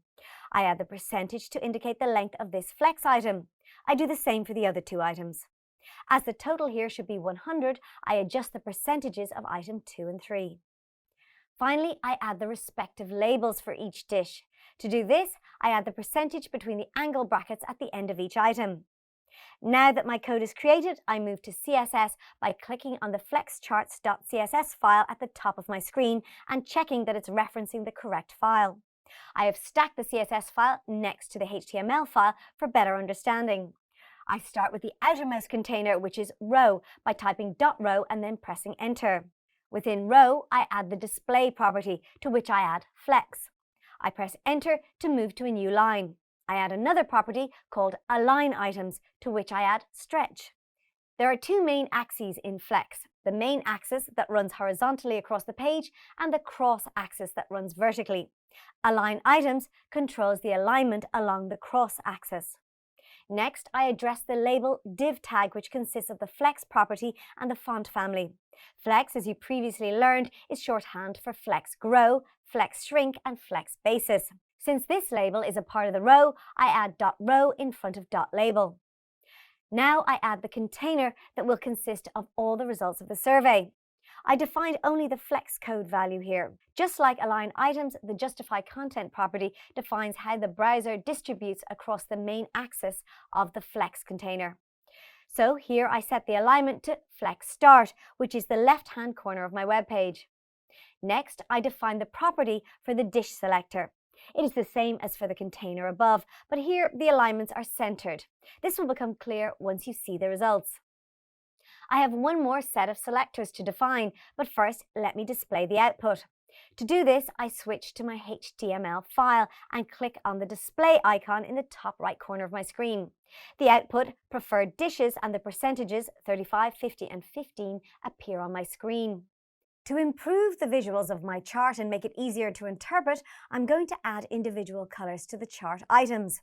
At the bottom of my CSS file, I press enter twice and type .pasta. I press enter, and within this div class, I add background color, followed by the hex code of the color I want to use. In the next line, I specify the background color of pizza. Lastly, I specify the background color of burrito. Once again, I display the output. Now the percentages display the background colors as indicated. What's important to note here is that as you change the size of the web page, the flex adjusts itself while the label remains unchanged. The next example is very similar to the one I created for the earlier bar charts. In this example, when I create horizontal objects, I first add 4 containers for male and female, and then I set the flex spaces for each of them. If you look at my CSS code, I follow the same order.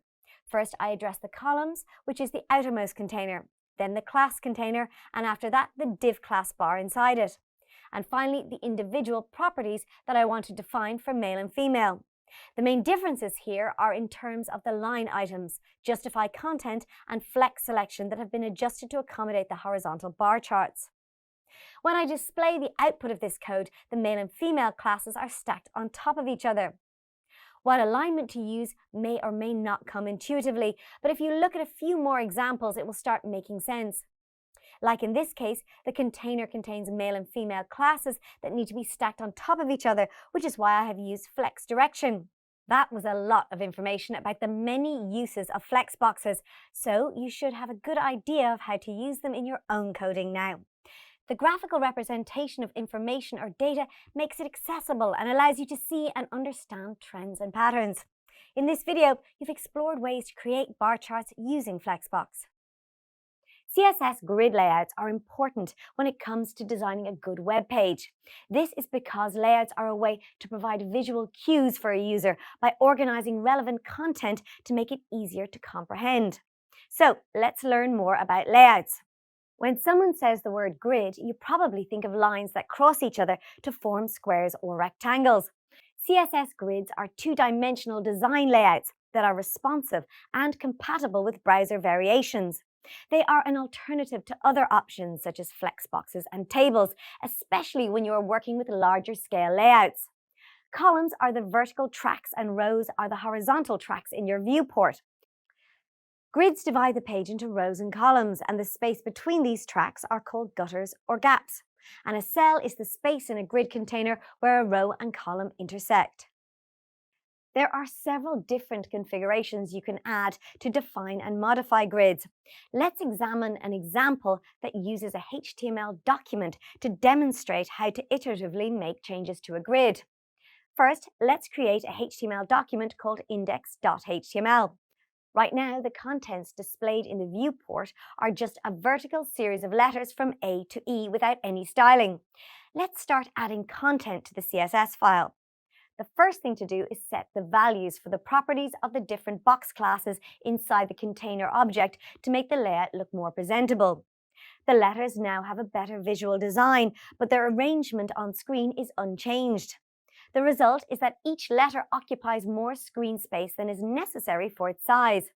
What's displayed in the viewport may appear to be a grid, but it's not actually one. It's just the default settings of CSS for a layout.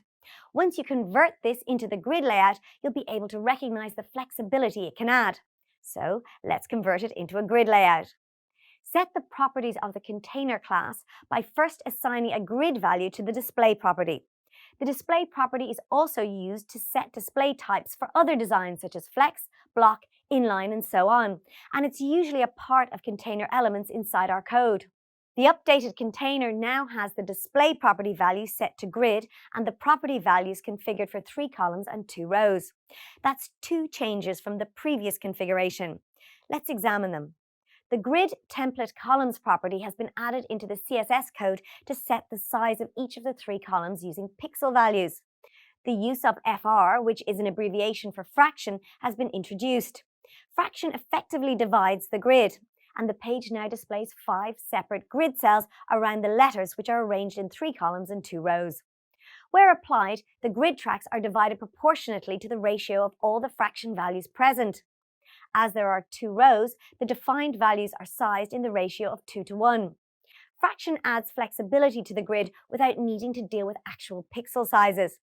It must be noted, though, that fraction and pixel sizes can be used interchangeably with both rows and columns. Now to add a couple of properties such as grid gap or gutter and background color to define the grid. The updated view displays a red box representing the grid because that's what the background color's RGB value was set to. The grid stretches by default the entire width of the page. And the size of the grid track or gutter has been adjusted to 10 pixels, which leaves more space between the grid cells. You can also opt to use the auto properties such as grid auto rows and grid auto columns, collectively called the implicit grid. Let's replace the grid template rows property in the code with grid auto rows. All the rows are now auto resized to 100 pixels. Now let's examine some of the functions that can make configuring the layout easier. First, the repeat function passes the number of repeats required for a given number of rows and columns. The result of the code adjustment is an unchanged web page from the last instance because the repeat function didn't change anything, it just reduced the amount of code you needed to write. Therefore, the repeat function helps reduce redundancy and provides ease of code modification. Next, the min-max function sets the minimum and maximum values expected for the sizes of rows and columns. Let's set the value for the grid auto rows to 150 pixels. The output is modified so that the minimum size of each row is 150 pixels. One more important concept is grid frameworks. There are a number of commonly used grid frameworks in layouts. 2 such grid design layouts are known as the 12 and 16 column grids. They divide the page into 12 and 16 tracks respectively along the vertical columns. The properties can be modified accordingly to target a specific track. CSS grid layouts are so important when it comes to good web page design, and this video has demonstrated that layouts provide visual cues for the user by organizing content in a way that makes it easier to understand. Who knows, soon you'll be building your own web pages and you'll be able to test out some of the techniques shown in this video. And don't forget the repeat and min-max functions. They'll save you time and effort. In this video, you will learn about how differently commonly used grid layouts are created and where you can use them. Let's start by examining the grid layout named the Pancake Stack. I've opened extra.html in Visual Studio Code. Now I can start adding the different elements. First is the restaurant's name, Little Lemon, which I put into the header. Then in the main element, I type menu, and for the footer, I type About Us.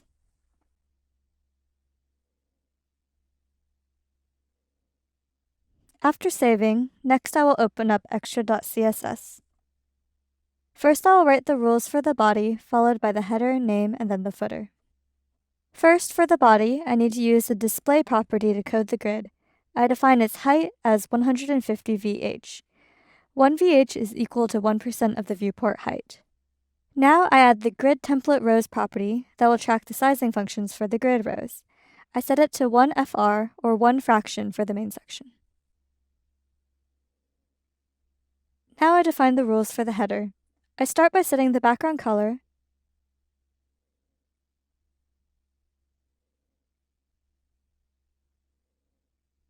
and follow that up with text alignment, which is centered, and 2 EM padding. 2 EM is a relative height, which is twice the size of the current font height. Let's examine the output.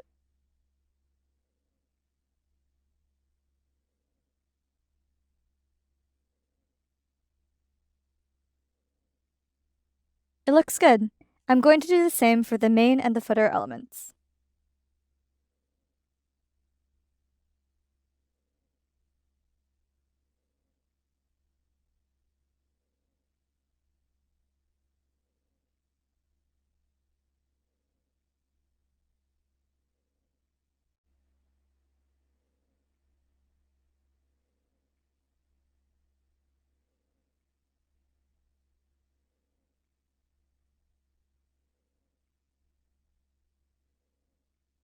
I've changed the colors, but everything else is the same.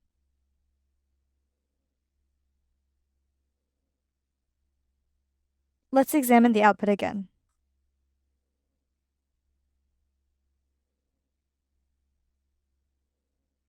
It looks exactly like I was expecting. The header, main, and footer are all formatted in different colors, and if I modify the size of the page, the layout changes accordingly.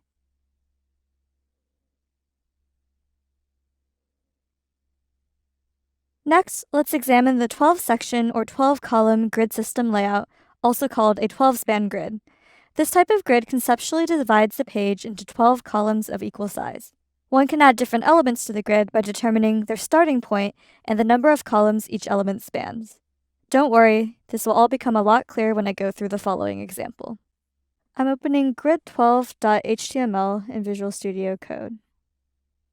First, I create a container with class parent, and inside it, I'll add 6 items that I call segments. I add a class name for each of the div tags matching the span or width I'm going to give each of these segments. These widths are randomly assigned.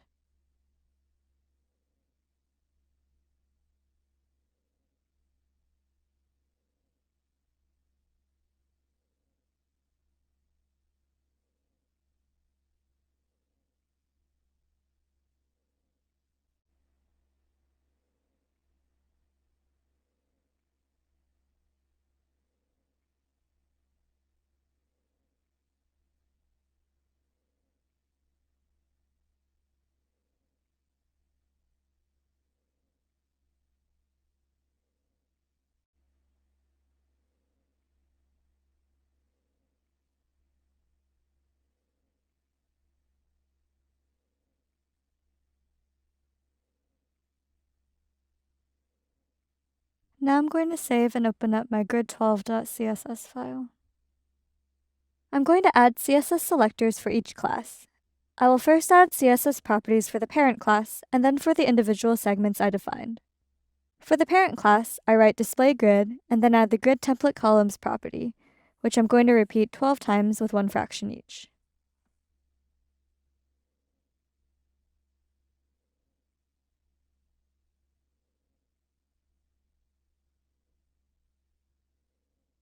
Next, I define the properties of the segment. Again, I add display grid, following up with centering the items in the text.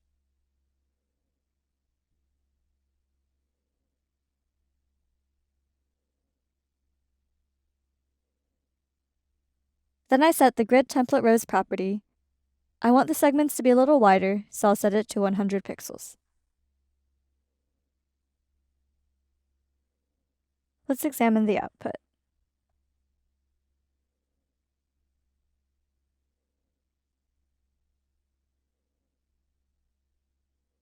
It's not much for now, but let's continue. Now let's set the properties for the different segments. The first one spans 12 columns. I start by adding a light sea green background,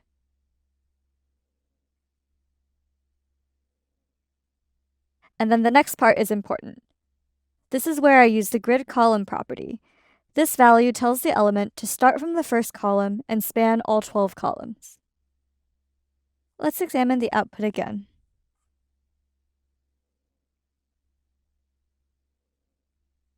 These two segments are now in better shape, starting from the first column and spanning all the way to the 12th.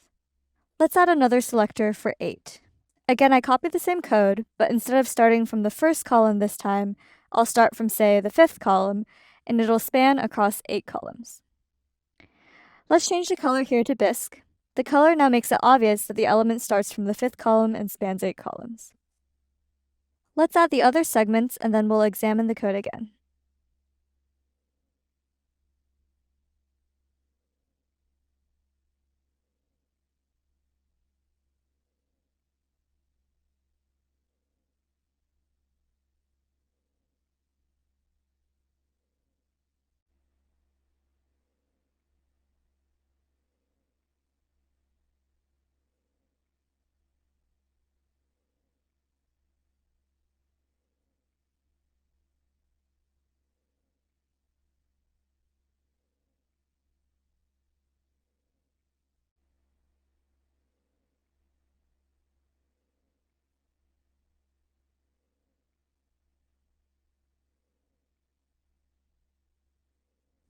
Alright, let's examine the output again.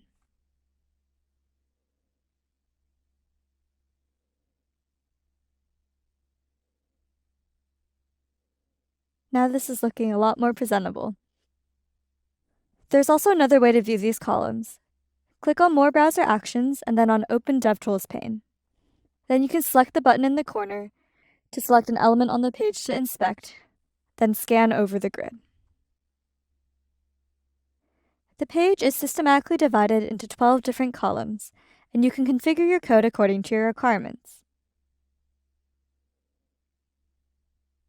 Grids like these are really useful when it comes to designing something like a magazine, newspaper, or page layout, which can replicate these models. Now you know about the basic grid layout and the 12-column grid. Websites have to work on a lot of things. Mobile phones, desktop apps, tablets. The idea behind responsive web design is building a product that works across a range of viewports. And there's a lot of techniques to do this, but the core problem is you have a product and it needs to work everywhere. How do you do that?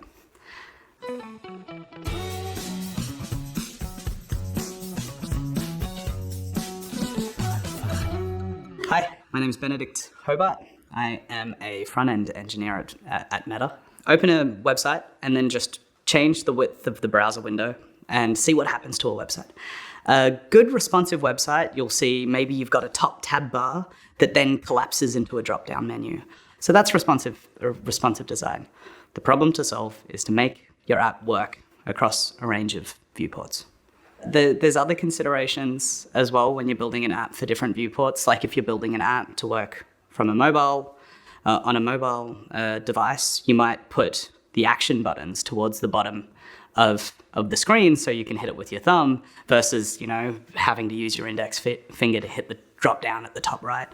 So it's about being very considered about how you place your functionality and what you think is important. It's about making things work as a first step. And then it's like, how do you make things good? How do you take into account the capabilities of the device you're building for and make it better than it would have been if you just made it work? People have changed the way that they make content from being like, 14 by 9, whatever, 10 viewport width people used to watch content on. And they flipped it horizontally because that's personal when you take a photo of something like that. It feels like you're there. It feels like you're talking to them. That's how you FaceTime your friends. It's good to be aware of how you can, how your products make people feel. And that's sort of like the never-ending game of like how people are using your products. You make something and you have no idea how people are going to use it, but that's the fun part. Maintaining quality is hard. People have QA teams that they employ to make sure that apps are functional for a certain width. People might write end-to-end tests to make sure that things keep functioning as they could be. It's hard to know what's going to change in the technology until it happens. And then you're like, okay, I need to redesign my website because iPhone just came out with a new screen resolution. So be aware of when your website breaks. You know, the goal isn't to make it work for a phone and a desktop and a TV. The goal is to just make it always work. And if you make it work across, you know, a width from here all the way down to here, you're probably in a good spot. Instead of focusing on making that device work properly, try to make your interface fluid and work across a range of dimensions versus just ticking the boxes. Earlier, you learned about the different types of CSS selectors. Remember, CSS selectors correspond to specific elements or element groups in a HTML document. In this video, you will learn about additional commonly used CSS selectors. But before you explore them, let's briefly revise the ones you've already covered. You learned about element or type selectors. The element selector allows developers to select HTML elements based on their element type. You also get ID selectors. ID selectors use the ID attribute of a HTML element. Since the ID is unique within a web page, it allows the developer to select a specific element for styling. You were also introduced to class selectors. Class selectors allow you to select elements based on the class attribute applied to them. With class selectors, you can apply rules to all elements with a specified class name.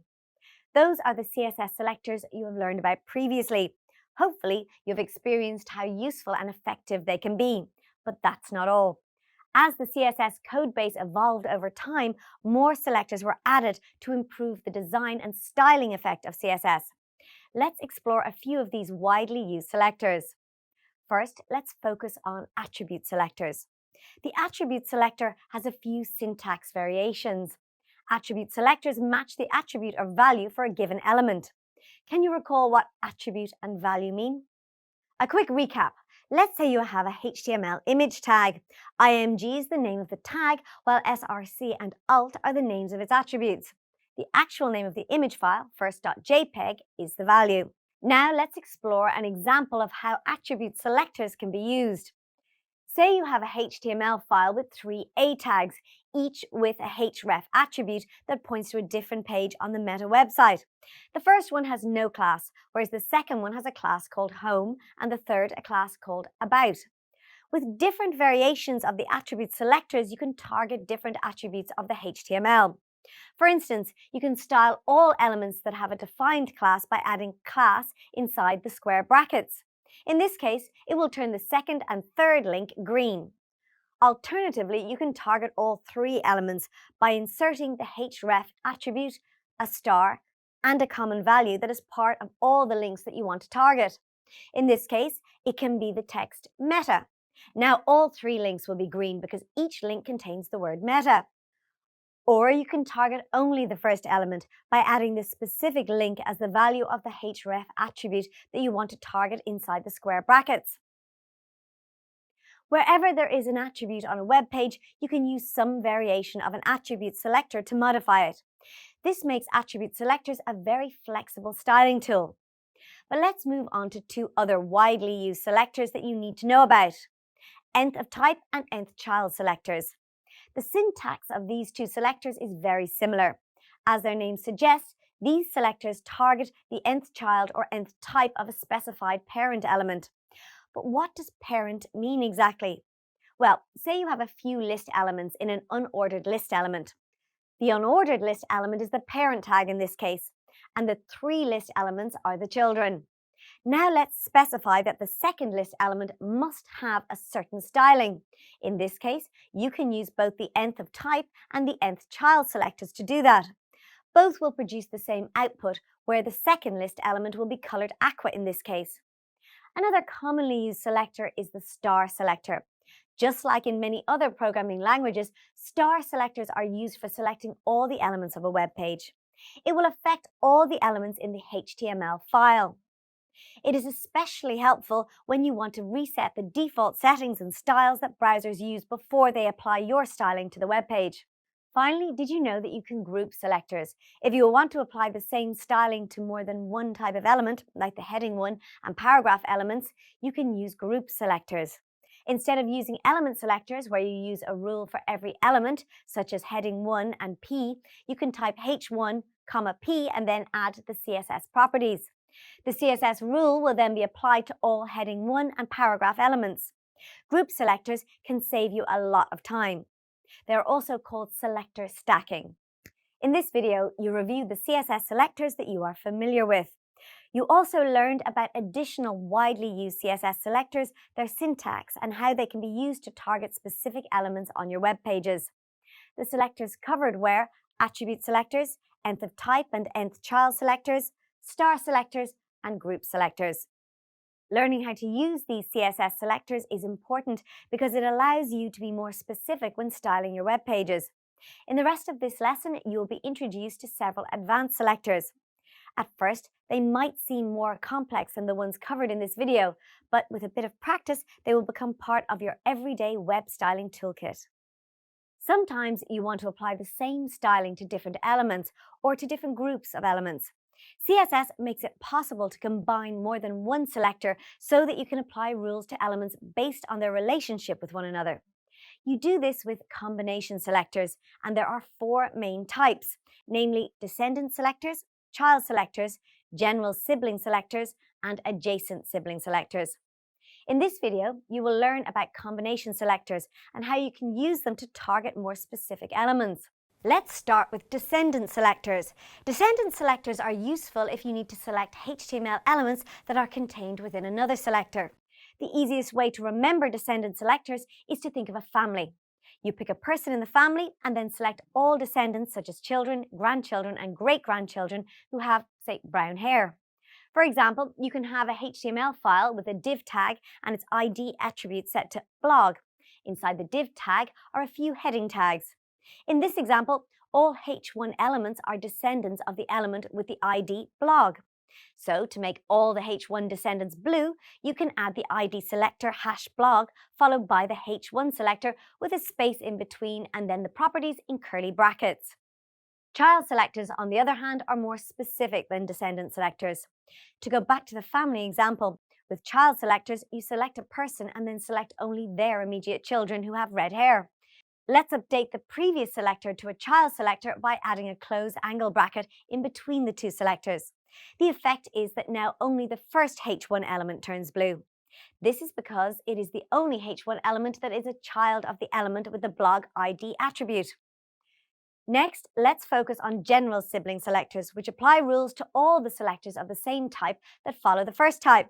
To use the family analogy again, general sibling selectors allow you to select a person and then select all younger brothers with black hair. You can update the selector with a tilde in between the two selectors to make it a general sibling selector. The selector now targets all paragraph elements that are siblings of a H1 element. The result is the last two paragraph elements turn blue. Notice that the first paragraph element didn't turn blue. This is because the general sibling selector only selects subsequent elements that match the selector. In comparison to sibling selectors, you can use adjacent sibling selectors to target only the first or adjacent element that follows another element. Once again, if you think about a family, this selector selects a person and then selects the next younger brothers. Finally, let's replace the tilde with a plus sign to update this selector to an adjacent sibling selector. The selector now selects all paragraph elements that are adjacent siblings of the H1 element. The result is that only the middle paragraph element turns blue. This is because the adjacent sibling selector only selects the first subsequent element if it matches the selector. Now that you are more familiar with combination selectors, let's explore a few practical examples. I will now demonstrate two combination selectors, the general sibling selector and the adjacent sibling selector. Let's start with the general sibling selector. Remember, the general sibling selectors select all the matching elements of the second type, which follow the first type. The HTML file has a paragraph tag with the words basic info about Little Lemon, and that is followed by a div tag with the word about. After the div tag, there is an unordered list with 3 list items. This structure repeats below. So there is another paragraph tag, a div tag, and then an unordered list with 2 list items. Now let's inspect the CSS rules. First, I set basic rules for the HTML body. This is so that the special effect that I will apply with the sibling selector will stand out. Below the styling for the body is the general sibling selector. I set the div tag as the parent and the unordered list as the sibling. Remember, for the sibling selector, you always use a tilde.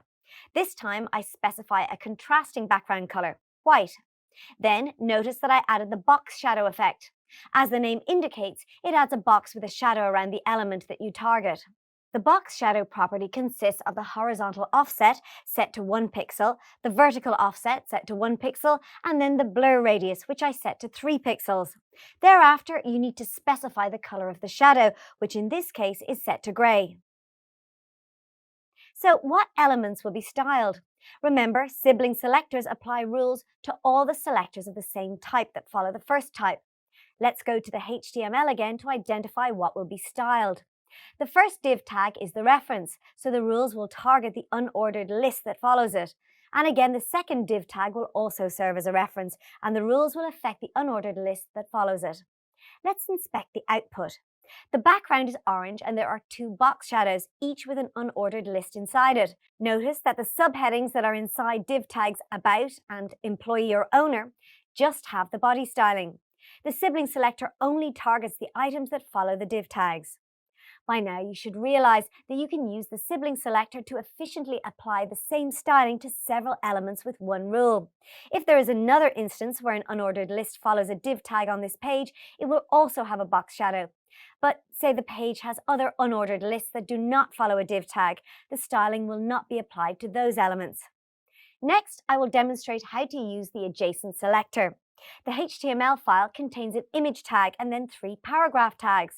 Thereafter, there is another image tag followed by a div tag and then a paragraph tag. Lastly, there is another image tag followed by a paragraph tag. Notice that the first paragraph after the top and bottom images are descriptions of the images above it. So I want to style these paragraphs so that it looks like captions. In other words, I want to style all paragraphs that follow an image, but not affect any other paragraphs or other elements like a div tag. And I can do this with the adjacent selector. Because remember, the difference between an adjacent selector and a sibling selector is that the adjacent selector only targets the first element following the reference element, whereas the sibling selector targets all the elements of the same type after the reference element. Let's inspect the output and CSS code. As explained, the first paragraph that follows the image is styled differently than the next 2 paragraphs. Notice that I set up the styling in the adjacent rule so that it will appear as a caption. The text is smaller and aligned in the center. Again, with one rule, I applied styling to 2 captions. If you have a site with many images and captions, the adjacent selector will be very helpful and save you a lot of time. In this video, you learned about combination selectors and how to use them. As you become more advanced in styling your web pages, these CSS selectors will surely be helpful in targeting specific items and save you a lot of time. Pseudo-class selectors give developers great control over what they select and style. By knowing how to use these selectors, you will not only improve the interactivity of your web pages, but you will also be able to add advanced styling without too much effort. These selectors are also often referred to as just pseudo-classes. Previously, you were briefly introduced to the pseudo-class invalid. Remember, pseudo-classes are state-based selectors, which means that they allow you to select elements based on their state, for example, the hover state. You use pseudo-class selectors to improve the interactivity of web pages by styling elements in response to user input. In this video, you will explore practical examples of how to do this. There are many types of pseudo-classes. Other than the hover state, examples include selecting an element when it is active or in focus, or when a link has already been visited.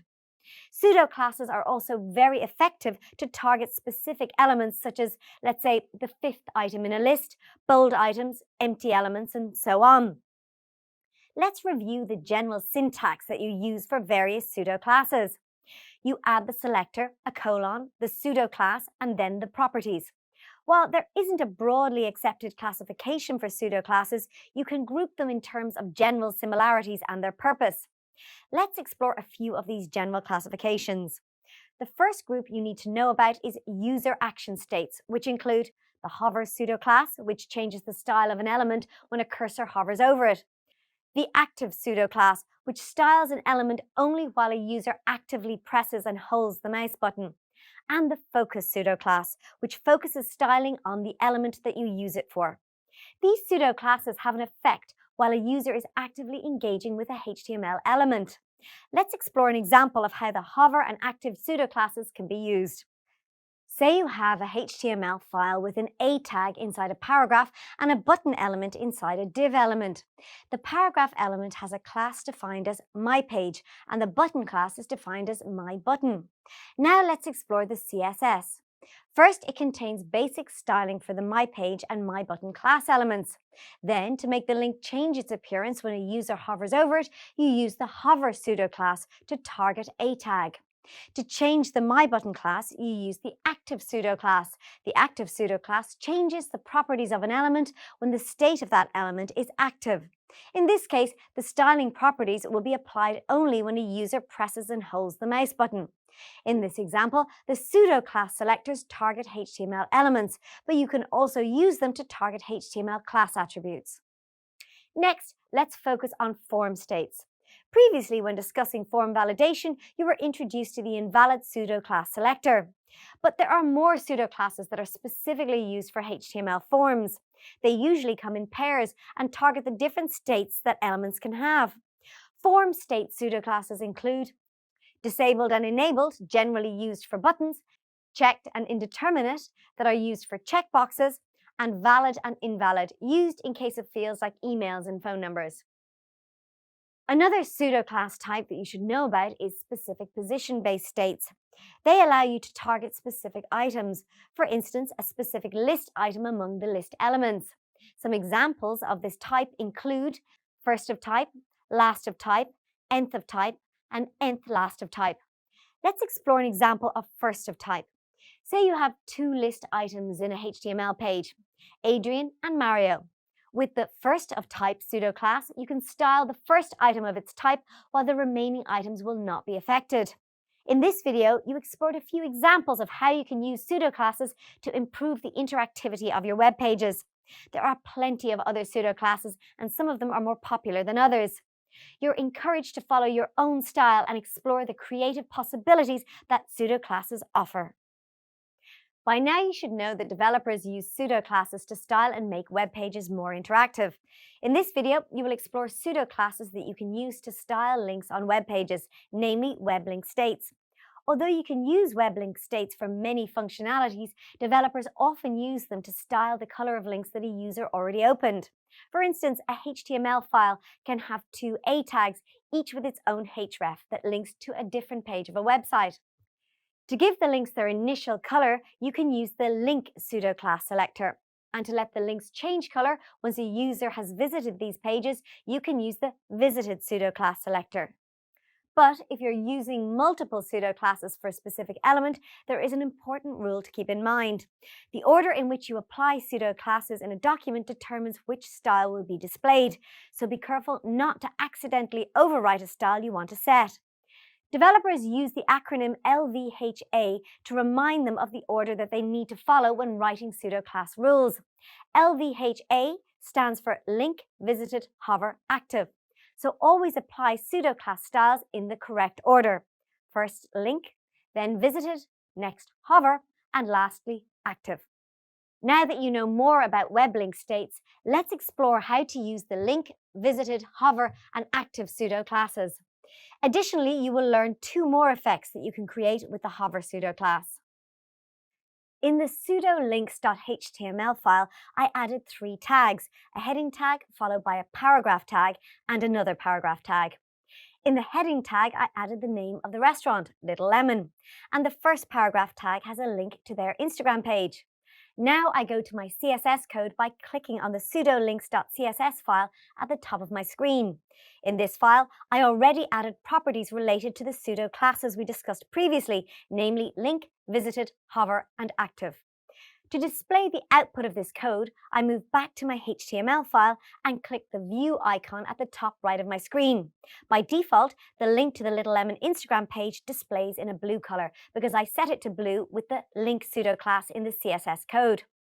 As expected, when I move the mouse over the link, the color changes to green because I added green as the value of the color attribute in the hover pseudo class. Let's test what happens when I click and hold the link. It changes to white text on a black background, just like defined with the active pseudo-class property. When I click on the link to visit the Little Lemon Instagram page, the system asks me to connect to an external source since I am using Visual Studio Code. I click the cancel option for now, but after I visit the link, the color of the link will change to violet because I defined it to do that with the visited pseudo class. I'm now going to demonstrate how you can use the pseudo class hover. To do this, I use the pseudo-shadow.html file I created previously. In this file, I added 4 paragraph tags, each belonging to a class called textual. I also added random text, commonly used in publishing and graphic design, as placeholder text. The CSS code that I added is fairly simple. The first property defines the properties of the textual class. The second property defines the effect that the pseudo class hover will have on the textual class. For the hover pseudo class, I use the shorthand for a box shadow property. As you've seen earlier, box shadow adds 1 or more shadows to an element. The horizontal offset is set to 5 pixels. The vertical offset is set to 0 pixels. The blur radius is set to 25 pixels, and the color of the shadow is set to black. I move back to my HTML file to output this code and click on the view icon. The little lemon page with blocks of text displays. The text looks like regular blocks of text, but when I hover over a block of code with my mouse, it gets highlighted with a box shadow around the edges. I get the same effect when I hover over any other block of text, as all the blocks of text belong to the same textual class. This is an interesting effect that is simple to create with the help of the hover pseudo class. In this video, you learned how to use pseudo classes like web link states to improve the interactivity of web pages. You also explored additional effects that you can create with the hover effect. Most popular websites have numerous animation effects. You might be so used to effects that you fail to notice them while using the web. Think of sliding galleries, hover over, or cursor effects. Applying effects to web pages is an essential skill for any front-end developer. In this video, you will learn what effects are and briefly explore common effects being used currently. So, what exactly is an effect? The formal definition of the word effect is a change that is a result or consequence of an action or other cause. Animations are a type of effect that has brought lifelike quality to web pages, and today they are an all-pervasive part of web development. In other words, animations are graphics in motion transitioning over time. The idea of animation had been around for many years before technology was good enough to integrate it into online experiences. The graphics interchange form, or GIFs, can arguably be labeled as the first attempt to bring effects to web pages. The first GIF ever created was of a moving airplane by Steve Wilhite in 1987. GIFs were followed by Flash animations. Flash made it possible to add audio and video components, as well as create dynamic websites. But Flash needed a special browser plugin to work, and that was a major limitation. When CSS came into use, it provided a simple, easy-to-learn solution that also made it possible to manipulate formats such as scalable vector graphics, or SVGs. There are plenty of programs and libraries that front-end developers can use to add animation to websites today. Libraries such as jQuery and PopMotion add fantastic visuals to sites. The downside is that they are hard to learn and can increase the development time of websites considerably. CSS, on the other hand, is still popular for adding effects to websites because it is easy to learn and simplifies web development. When it comes to basic animations and effects in general, CSS still offers more value in relation to time and resources. With some practice, CSS can produce surprisingly good effects. The possibilities for creating effects with CSS are endless, yet some effects are more popular than others. You will now discover a few that you can effectively create with CSS. The hover effect, which you learned about in the previous lesson, is possibly one of the most frequently used effects on web pages today. Developers use it to show that an element is matched by highlighting it in some way when the mouse hovers over it. Examples include the lightening or darkening of an element, or even other effects that highlight the placement of the cursor. Another popular effect is changing the appearance of the cursor. Instead of the conventional arrows, you can add animated effects that change the color or gradient, and so on. You are surely familiar with sliding galleries and slideshows. They are commonly used to display collections of images or text boxes. And then you get video backgrounds, which are commonly added to the top of the screen to illustrate movement. An effect that gained popularity since its introduction is the parallax effect. It gives users the perception of depth and dimension with foreground elements moving faster than the background elements. It is likely that you are familiar with the back to the top effect. It is a simple element like a button that enables quickly scrolling all the way to the top of the page from the current button placement. Developers commonly use element and color transitions to emphasize focus on objects as users scroll through web pages. Full screen snapping is a quick transition from one page to another that occurs automatically while users are scrolling. Now that you are familiar with some popular effects, let's briefly visit the pros and cons of adding effects on web pages. The primary driving factor of web pages these days is to attract the attention of users. Web pages that use animation and effects optimally keep the attention of users without overwhelming them. Effects help highlight the special features on a given page. CSS styling and effects improve the creativity and aesthetics of websites, but too much of it can also lead to distraction and drive users away from the page. Besides, more animations increase the size of your CSS files, which can cause your web page to load slowly in areas with low bandwidth. Nonetheless, effects improve online experiences in general and are especially used to create intuitive navigation. You should now understand what effects and animations are. You also got a quick overview of the history of effects and the most popular effects used on the web today. Lastly, you explore the benefits and disadvantages of adding effects to websites. Websites without effects are not only dull, but users also have a hard time finding their way around such sites. Mastering CSS effects will enable you to create web pages that users love to use. Have you ever opened a website with a lot of text and thought, wow? There are two very different reasons you might have that reaction. Text or words can make a website engaging and interesting, but they can also make it look dull and cause users to lose attention. With the help of CSS, you can make the most of text by adding interesting effects. First, I will explain how to use the text overflow property that determines how overflowing content is displayed on your website. The first example sets the text overflow property with the value ellipsis. Let's take note of two CSS properties for the text class, whitespace and text overflow. The whitespace CSS property controls how whitespace inside an element is handled. The whitespace property in this code has a value of no wrap. The text overflow property specifies what to do with the content if it overflows its container. It has several possible values such as hidden to hide the content, or scroll to add a scroll bar. It is important to note that the text overflow property here is set to ellipsis. An ellipsis is 3 dots that represent the text that is clipped.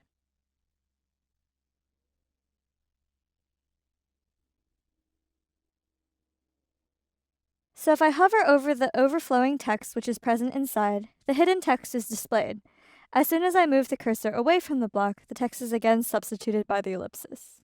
This is very similar to the second example, which sets the value of text overflow to clip.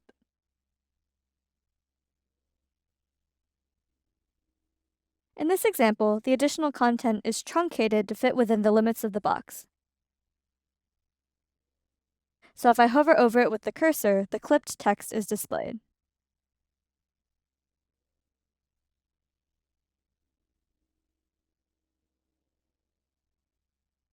In the third example, I demonstrate how to create vertical text. In the output, the words 12 to 15 items are placed vertically within the otherwise horizontal text. I do this by putting those words inside a separate p tag with class name vert. Then in the CSS code, I set the writing mode property to be vertical RL.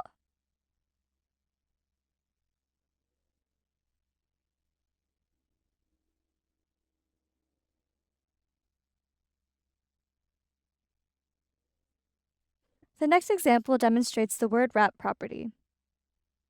Word wrap determines how the words in a paragraph break up and wrap onto the next line. This property has different values such as break word, normal, initial, and a few others. In this example, I use the value break word. As a result, the words illustration and property are both broken up across multiple lines.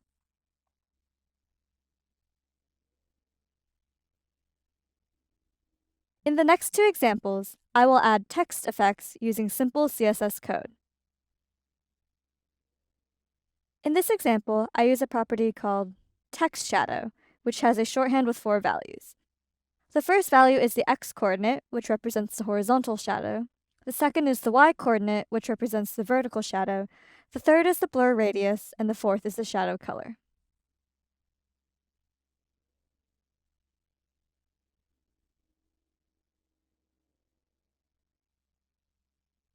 This next example explores an extension of the same idea. My HTML code has two heading tags, each with the class name glow. In the corresponding CSS code, I've added the text shadow effects for that class. I can use the output to determine whether I need to adjust the color effects until I'm happy with it.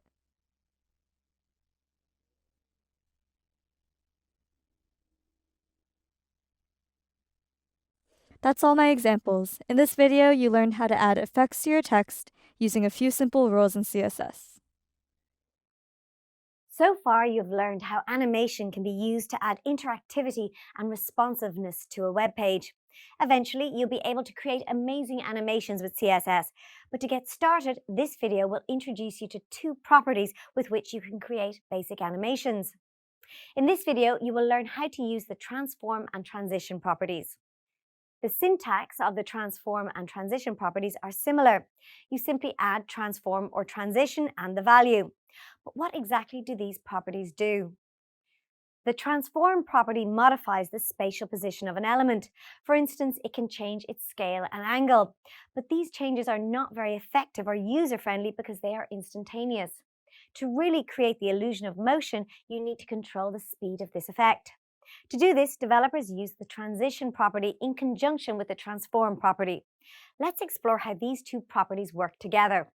For example, you can set up your H1 elements to rotate 0 degrees by default, but by using the hover pseudo class and the transform property, you can let the element rotate to 20 degrees when the mouse hovers over it. Without a transition, the rotation will be instant. But by adding the transition property with the value transform 2s, the rotation will animate over 2 seconds. Now that you know the basics about the transform and transition properties, let's explore a practical example.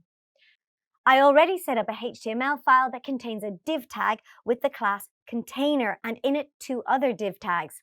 The first div tag contains the letter A with a class called A. The second contains the letter B with a class called B. Let's view the CSS file. It has two class selectors, .a and .b, and each has a margin property. This is just to add a space in between the div elements. First, I add the transform property to the A class. There are a number of keyword and function values inside this property. I choose skew X from the suggestion list that appears. This will tilt the letter on its X-axis. You can also choose to skew it on its Y-axis or even on both axes. I add a value of 20 degrees. Next, I add a transform property to the B class as well, but this time I use the keyword rotate and add the value of 20 degrees. This will cause a different effect. Let's inspect the output. A displays skew, almost like an italic letter, but towards the other way. B, on the other hand, looks normal, but it is turned sideways by 20 degrees. Since these transform effects are instantaneous, you do not notice them as they are applied. To change this, you need to add the transition property. I add the transition property to both classes with the value of 5 seconds. This time, you can notice how the letters transform because it happens slower. Let's move on to a more complex example. I open another HTML file with a class called box inside a div tag element. First, I will write the rules for the box. Then I will add rules using a hover pseudo class and grouping selectors to perform transformations on the box. The initial output will be a green box. Let's go to the CSS file and write the rules for the box. The first property I add for the box is display as grid. Then I set the width and height to 240 pixels and also add a margin of 100 pixels so that the box will display in the center of the output screen. Next, I add a background color with an RGB value. Then I specify the border properties. I add the border radius and give it a value of 12 pixels. Using shorthand notation, I specify the border to be solid and add an RGB value in hex format. Finally, I set the border width to 4 pixels. These properties basically define the width, style, and color of the border. So far, the output is a light green box with a darker green border. Now let's move back to the CSS to add some effects. I add a class selector for the box and then add the hover pseudo class.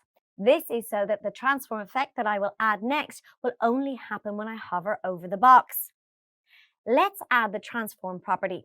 This time I add rotate around the Z-axis. The z-axis is perpendicular to the screen. So when I hover over the box, it will rotate from my point of view. I add rotate z at an angle of 60 degrees. Let's inspect the output. When I hover over the box, it rotates 60 degrees. Let's add a few more effects. I add a light coral background color to the hover pseudo class. When I hover over the box now, it also changes the background color. Let's also change the opacity to 50%. Now when I hover over the box, it changes the opacity of the box too. All these effects are fine, but they happen too fast. Just like in the first example of the letters, I need to add the transition property if I want to slow down the transform effect. I add the value of 2 seconds. When I hover over the box this time, the change happens gradually over a span of 2 seconds. Well done! You now know how to use the transform and transition properties. In this video, you learned how to create a basic animation using the transform and transition properties in conjunction. A number of different effects like these can be performed with the help of the two properties, transform and transition, and combining them with pseudo classes such as hover, active, and others. By now you should know the basics of CSS animation. It's time to explore some more advanced properties and rules. In this video, you will learn how to use the animation property in combination with the @keyframes rule to create advanced animations. When developers want to create complex animations, they use the animation property, but to control the execution of the steps of the animation, they use the @keyframe rule. Next, let's explore the syntax of the @keyframe rule and the animation property. The @keyframe rule specifies the name of the animation and the individual keyframes for the animation. You define each keyframe with a keyframe selector and CSS styles for that keyframe. The @keyframe rule can also use the optional keywords from and to show transitions. The animation name links the animation to a specific keyframe rule. The animation property has a number of sub-properties like animation name, animation delay, and so on. You can use a shorthand CSS syntax to set all the sub-properties of the animation property. But say you want one or more of them to have the default settings, you simply leave them out. However, each of the sub-properties can be listed individually as well. To understand animation cues, let's explore a simple animation of a clock with hour and minute hands. The HTML code for the clock will consist of only 3 basic elements, which are the div class called clock, and inside it a div class called minutes and another div class called hours. Take note how both hours and minutes have an additional common class called hand. In order to let the clock work, you need this additional hand class with its own CSS rules. But since the focus of this lesson is to understand the animation part of the CSS, the basic styling properties of the clock are not covered now. All that you need to know is that you create 2 classes, clock and hand, and insert style rules that specify the basic layout and appearance of the clock and hands. So far, the output of the CSS is a static blue clock face and red hands with white borders. Now you can configure the animation for both the hour and minutes classes. The only difference between the two will be the speed at which they change positions. For the minutes class, you add the animation property with the value of 6 seconds infinite linear. For the hours class, you add the animation property with the value of cycle 60 seconds infinite linear. These two rules set the animation name cycle to complete iterations for respective timings over an infinite time duration and linear timing function. Since the other animation properties are not mentioned, they are set to the default values. Finally, you can add the @keyframe rule. Type @keyframe cycle and then the 2 special keywords, namely from and to. For the from keyword, add the transform property with the value of rotate 0 degrees. And for the to keyword, add the transform property with the value of rotate 360 degrees. Since keyframes is a type of rule in CSS, we will be adding these details inside curly braces. There will be a follow-up reading about keyframes after this video. So what exactly does this CSS animation do? Well, it uses the transform property to rotate the cycle associated with both the hours and minute classes from the value of 0 to 360 degrees. The combination of properties and rules will give a seamless appearance of a clock in continuous motion. In this video, you've learned how to use the animation property and the @keyframe rule together to get a specific effect. CSS offers endless creativity when it comes to animation. The properties and rules you covered can be configured in many more ways. For instance, you can combine them with other elements like images to achieve amazing animations using purely CSS. By now you should know that CSS offers many possibilities for creating interesting animations. But to make your animations more complex and exciting, you need to have good control over the timing. That's why you need to know how to work with keyframes. In this video, you will learn how to do a basic keyframe animation in CSS. Previously, you learned how to animate a bouncing ball using the HTML canvas element and JavaScript. This time, you'll learn how to create the same animation using CSS. I opened Visual Studio Code and created my basic HTML structure in a file named index.html. In the head element, I added a link element to reference a CSS file named styles.css. First, I'll add the HTML element that will be animated. In this case, the element will represent the bouncing ball. So I add a div element to the body element and set its ID attribute to ball. Now I open styles.css. First, I add the keyframes definition. I'll name this animation bounce. Next, I add the from keyword with open and close curly brackets to define the starting state of the animation. The starting position should be the default position of the element. So I add the transform property and set its value to translate 3D with the coordinates 0, 0, 0. These three values are the coordinates along the x, y, and z axis in 3D space. Next, I add the to keyword with open and close curly brackets to define the ending state of the animation. The ending position should be 640 pixels right of the starting position. To do this, I add the transform property and set its value to transform 3D with the coordinates 640 pixels, 0, 0. This means that the element is translated by 640 pixels on the x-axis and 0 pixels on the y and z axis. Finally, I add a CSS rule for the ball. I use the ID selector to select the ball element. First, I need to add a set of properties to make the element render as a ball. To do this, I set the width and height properties to 80 pixels.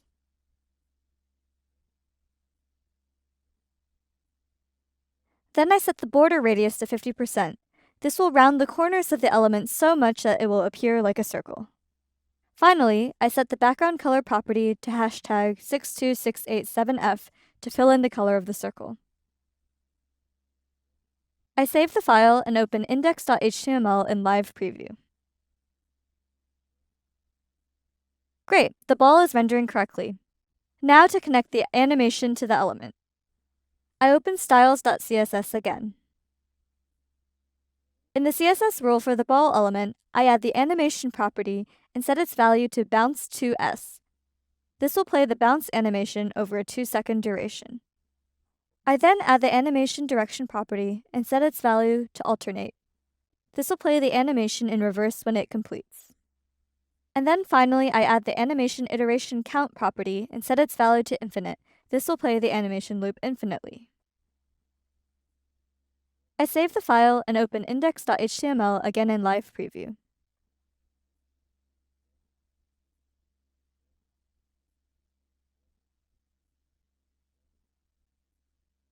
The animation plays, but the speed of the movement is not consistent. The ball moves slowly at the start, then speeds up in the middle and slows down again at the end of the animation. This is because the default timing function is the ease function that animates with this behavior. There are many timing functions available, such as ease, linear, ease in, and ease out. You can read more about this in the additional resources. To match the animation that I built in HTML and JavaScript, I set the animation timing function to linear. I open styles.css again. In the CSS rule for the ball element, I update the animation property and set its value to bounce2s linear. This will play the bounce animation over a 2-second duration using the linear function. I save the file and open index.html again in live preview. Now my animation plays exactly as I intended it to do.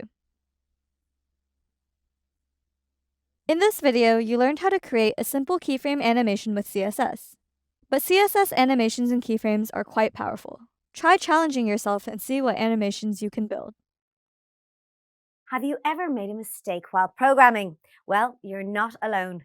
After all, mistakes are a part of programming. If there are never any errors in your code, that means you're either extremely skilled or not writing enough code. While there will always be errors in your code, some can be avoided. This ability to avoid errors is especially true for the mistakes that beginner coders typically make. In the next couple of minutes, you will learn about the common errors that are made in programming and about the good practices you can implement to avoid making these errors. The common errors that developers make can broadly be classified as skill-based, rule-based, and knowledge-based. Many skill-based errors can be classified as typos. That is to say, they are mistakes made when typing in the code. These typos can include omitting delimiters at the end of the syntax, or some quotation marks while defining values, and forgetting to close brackets. For example, say there's some code where the programmer didn't enter the closing bracket. When the closing bracket is typed, the code becomes functional again. This can also be extended to syntax errors such as closing the tags in HTML. Sometimes it can be as basic as not having a proper doctype declaration in your HTML code. All of these are simple mistakes and typos that happen while writing your code, but these are also the ones that take the most time to correct. While a lot of these syntax errors are flagged with the help of modern IDEs such as Visual Code, clean code is still the responsibility of the developer. For example, there are also some things such as using inline tags and writing tags in the uppercase which won't be flagged or stop the code execution but are still considered bad practice. Next, let's explore rule-based errors in more detail. These are code-based mistakes developers make when they do not follow the rules. For instance, did you know that you cannot start a class name with a numeric value? Naming mistakes are typical rule-based errors. While this may not be obvious for someone new to CSS, there are many specific rules set for different elements in CSS that you may come across. There are also so many properties that can be used for a given CSS selector that it can be confusing. This confusion can lead to errors. For example, here's a short list of just some of the different properties that can accept color values and be intermixed. Color, background color, font color, and border color. Or there is often more than one way in which the same page can be designed, such as flexbox, grids, and so on, each with its own set of properties. All these properties may add to the confusion if not dealt with correctly. There are also knowledge-based errors. These errors happen when you are a more experienced coder, but you still have gaps in your knowledge. There is a tendency to have more and more complicated code using complex queries such as using attribute selectors or writing rules for multiple classes. Expanding your coding knowledge will make coding easier, but at the same time, it may make things confusing if you make your code too complex. For example, when you have to go back to code after not seeing it for a while, and you have to figure out what you were doing when you initially wrote it. And that's why you should be aware of best practices in CSS when it comes to error prevention and correction. Let's examine the best practices you can follow. One of the best practices you can apply to avoid common errors is using shorthand. A code with 4 properties can be written using one property instead, like in this example. Writing it with shorthand makes reading the code easier. Learning shorthand takes practice, but it can save time and effort if you know how to use it. Another best practice is applying specificity. Understanding specificity while writing code can also help you to avoid errors, just like you learned in an earlier reading. Let's take this example. Both rules are targeting the same anchor tag of HTML, and the specificity will be calculated by the browser to determine which rule to apply first. In this case, it will be the first rule that will be applied. Understanding specificity while writing code can help you to avoid misconfigurations. Over-specificity can lead to increased loading time for browsers because they need to apply specific rules. A good practice in programming is to apply the rules as broadly as possible. For example, where possible, apply it over a container instead of to the content inside it.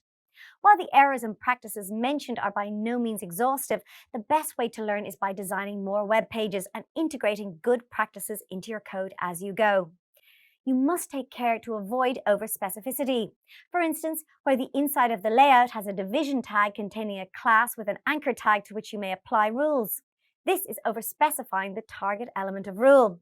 Instead, this should be replaced with a class or ID selector. Overspecificity leads to wasting time. You waste the browser's time in applying overspecifics in the present, but it can also lead to you wasting your time troubleshooting later.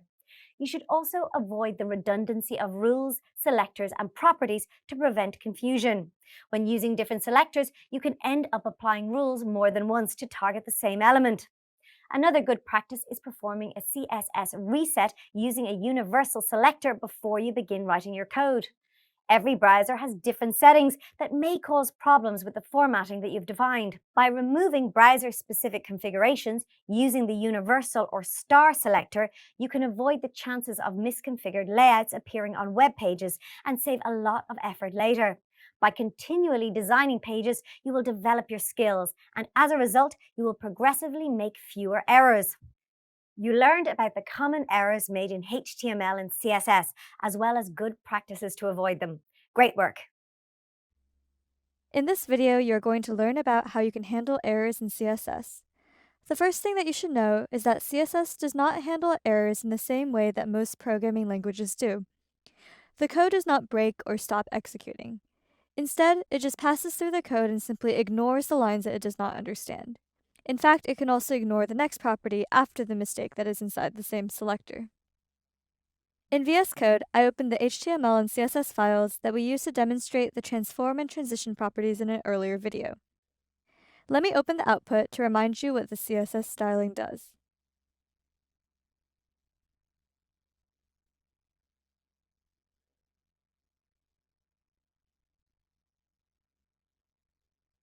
Now I'm going to tweak the CSS code to create a mistake. Let's remove a semicolon after the background color properties of the boxes. Visual Studio Code provides some basic information about mistakes. To get that information, I click on View and then Problems. An error message displays in the problem panel that says missed semicolon. But this error does not prevent the execution of the rest of the code. When I run the code, the boxes still display, but only their borders are visible and they have square corners. In other words, the CSS before the error is executed, giving the boxes their size and placing them in a grid, still run. Then the background color properties, as well as the border radius properties in the line below, are skipped. After that, the rest of the styling is still applied, such as the border properties as well as the hover pseudo-class properties.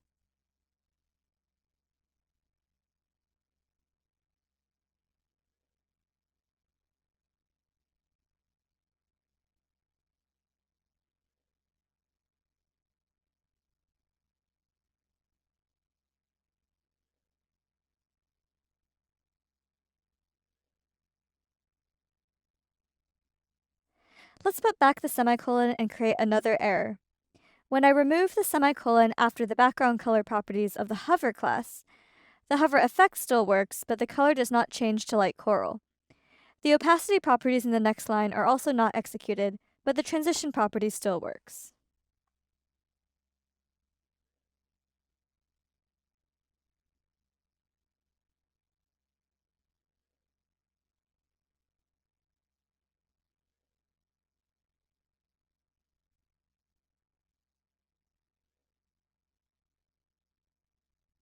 Now I put back the semicolon to correct the code.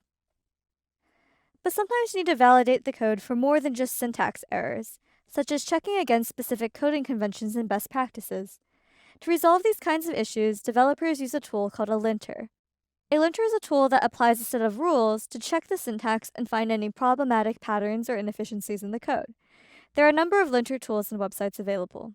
Alternatively, you can also install a third-party tool using the command line or extensions in VS Code. You can find more about these online tools and how to install linter extensions in the additional resources at the end of the lesson. Next, I will demonstrate how to lint your CSS code using a Visual Studio Code extension called StyleLint. There are plenty of StyleLint rules that you can use. For this demonstration, I am using the alpha value notation rule and the color no hex rule. The alpha value notation rule requires using a specific notation for alpha values, whereas the color no hex rule disallows the usage of hex color notation. These are just examples and are not necessarily best practices. You can select your own set of lint rules according to your own best practices. Now that the StyleLint extension is running, other errors are showing in the Problems panel. The alpha value notation lint rule states that 50% should be written as 0.5. Notice that it also indicates on which line and at which character I can find the issue. In line 14, the value of the opacity property is set to 50%. I change it to 0.5 and now the error notification disappears. The color no hex lint rule states that an unexpected hex color was found on line 8. To update the hex code to a valid notation such as HSL, I can click on the color box in the CSS code.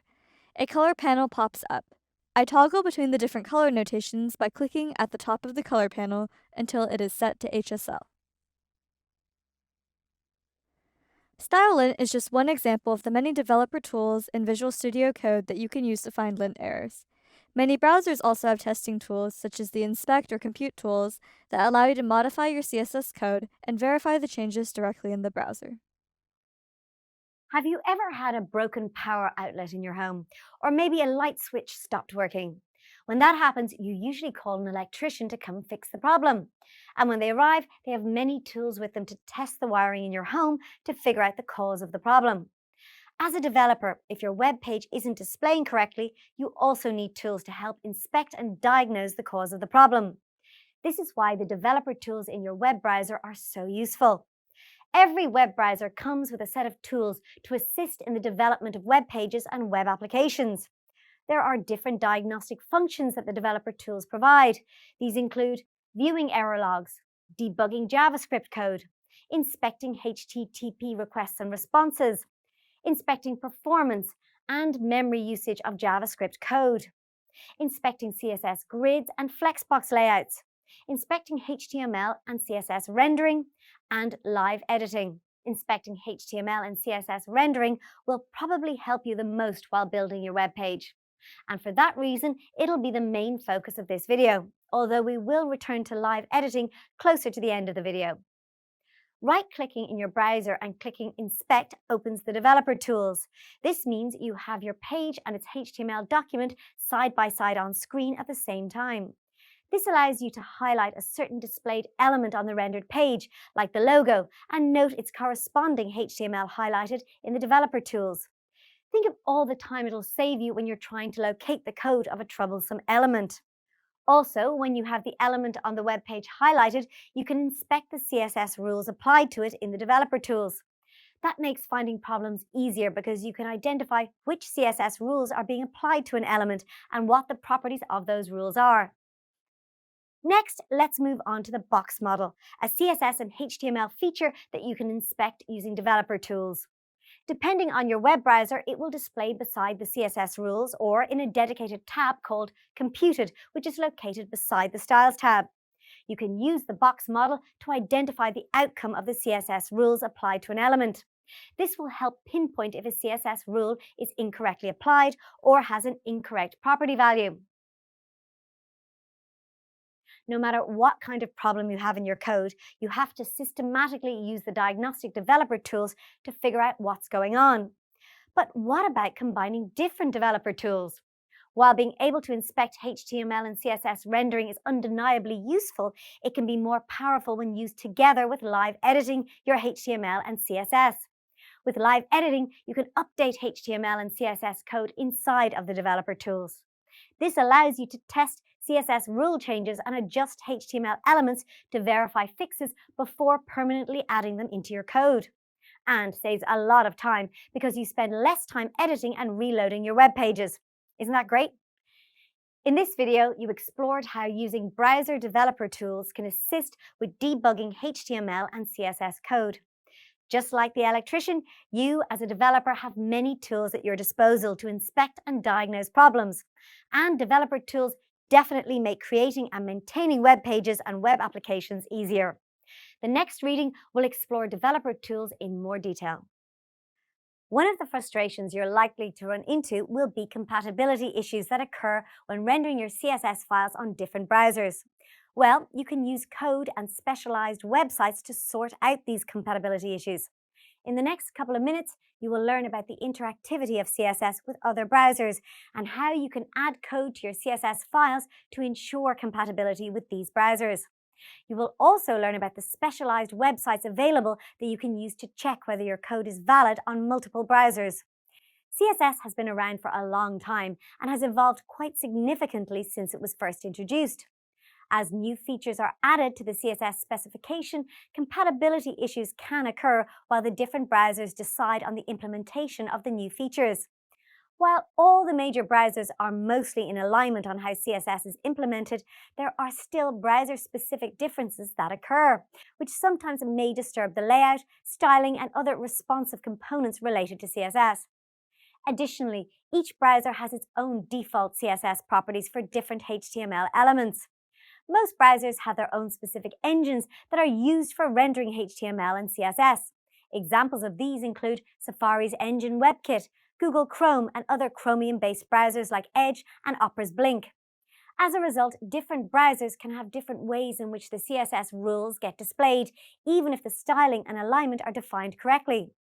The changes that occur are usually subtle. For example, colors and fonts may appear slightly different from the original styling, and this may affect the user's experience. However, sometimes the difference can be more noticeable, like with layouts, specifically involving alignment. Let's explore one such example now involving the use of flex and grid layouts. The most common layouts that render differently depending on the browser in use are the flex and grid layouts. For example, animated grids sometimes don't animate correctly in certain browsers, and Flexbox can have trouble handling the correct aspect ratios and alignment. To help identify and solve these issues, there are many websites available to you to check browser-specific CSS compatibility. For example, developers can use one of these sites to check if the border radius rule in the CSS rule is compatible with all the different browsers. There are also websites that provide a virtual environment where you can select specific browsers and their versions. In these virtual environments, you can insert your code in the browser or run a website that you've built that is already live to see how it works. It's also important to check the compatibility and rendering of websites on mobile devices that typically have different configurations than a website on a desktop. Okay, so you now know that browser compatibility issues can occur in CSS. Let's examine an example of browser-specific settings and how you can ensure that your CSS code is compatible. There are browser-specific settings that you can add to ensure that your CSS code is compatible and works properly with that particular browser. Let's take the example of the Chrome browser and query it. First, I need to ensure that my CSS code is compatible with the browser. Queries require the use of media rules. These rules are used to apply different styles to different media types or devices. The WebKit min device pixel ratio, or WebKit device pixel ratio, is a media query rule which is used to specify the density of the schemes. These WebKit rules are part of the media query rule used as a non-standard way of setting parameters for aspects such as screen resolution, viewport height of the browser, and so on. I have set the value to be 0 for this example. Typically, the values are 0, 0.75, 1, or 1.5. I can also set the properties for specific rules. In this example, I've used the general query and I've applied it to a paragraph. If I want to configure some of the settings only for specific browsers, I can do that as well. In this example, notice that I have set the CSS rules to be compatible only with the Safari browser. Similar to defining rules inside the CSS file, Internet Explorer makes use of conditional comments inside HTML, which makes the code compatible with Internet Explorer. The support for conditional comments in the latest versions of Internet Explorer has been deprecated, but they served as an important bridge to ensure compatibility with earlier versions. There are a number of media queries and variations for these conditional comments and other browser-specific settings that I can add to the CSS and HTML code. Adding such media queries and other CSS code for setting compatibility with browsers is a vast topic all by itself that can be explored beyond the scope of conventional CSS rules. Fortunately, there are many CSS libraries available to help ensure that your CSS rules are consistent across browsers, such as Modernizer, Reset.css, and Normalize.css. Previously, when CSS incompatibilities were quite prevalent among different browsers, a simple solution was found in the form of CSS Reset. A CSS Reset file consists of rules that will reset the values for different types of selectors, pseudo-classes, and so on before the actual rules are implemented. While browser incompatibilities are greatly reduced, the practice of CSS Reset is still followed by designers to ensure cross-browser compatibility. In this video, you learned about CSS compatibility and the issues that can occur between different browsers when rendering CSS.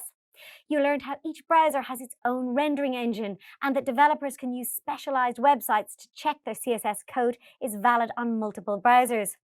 Finally, you explored browser-specific settings that you can add to your CSS code to ensure it's compatible and works properly with particular browsers.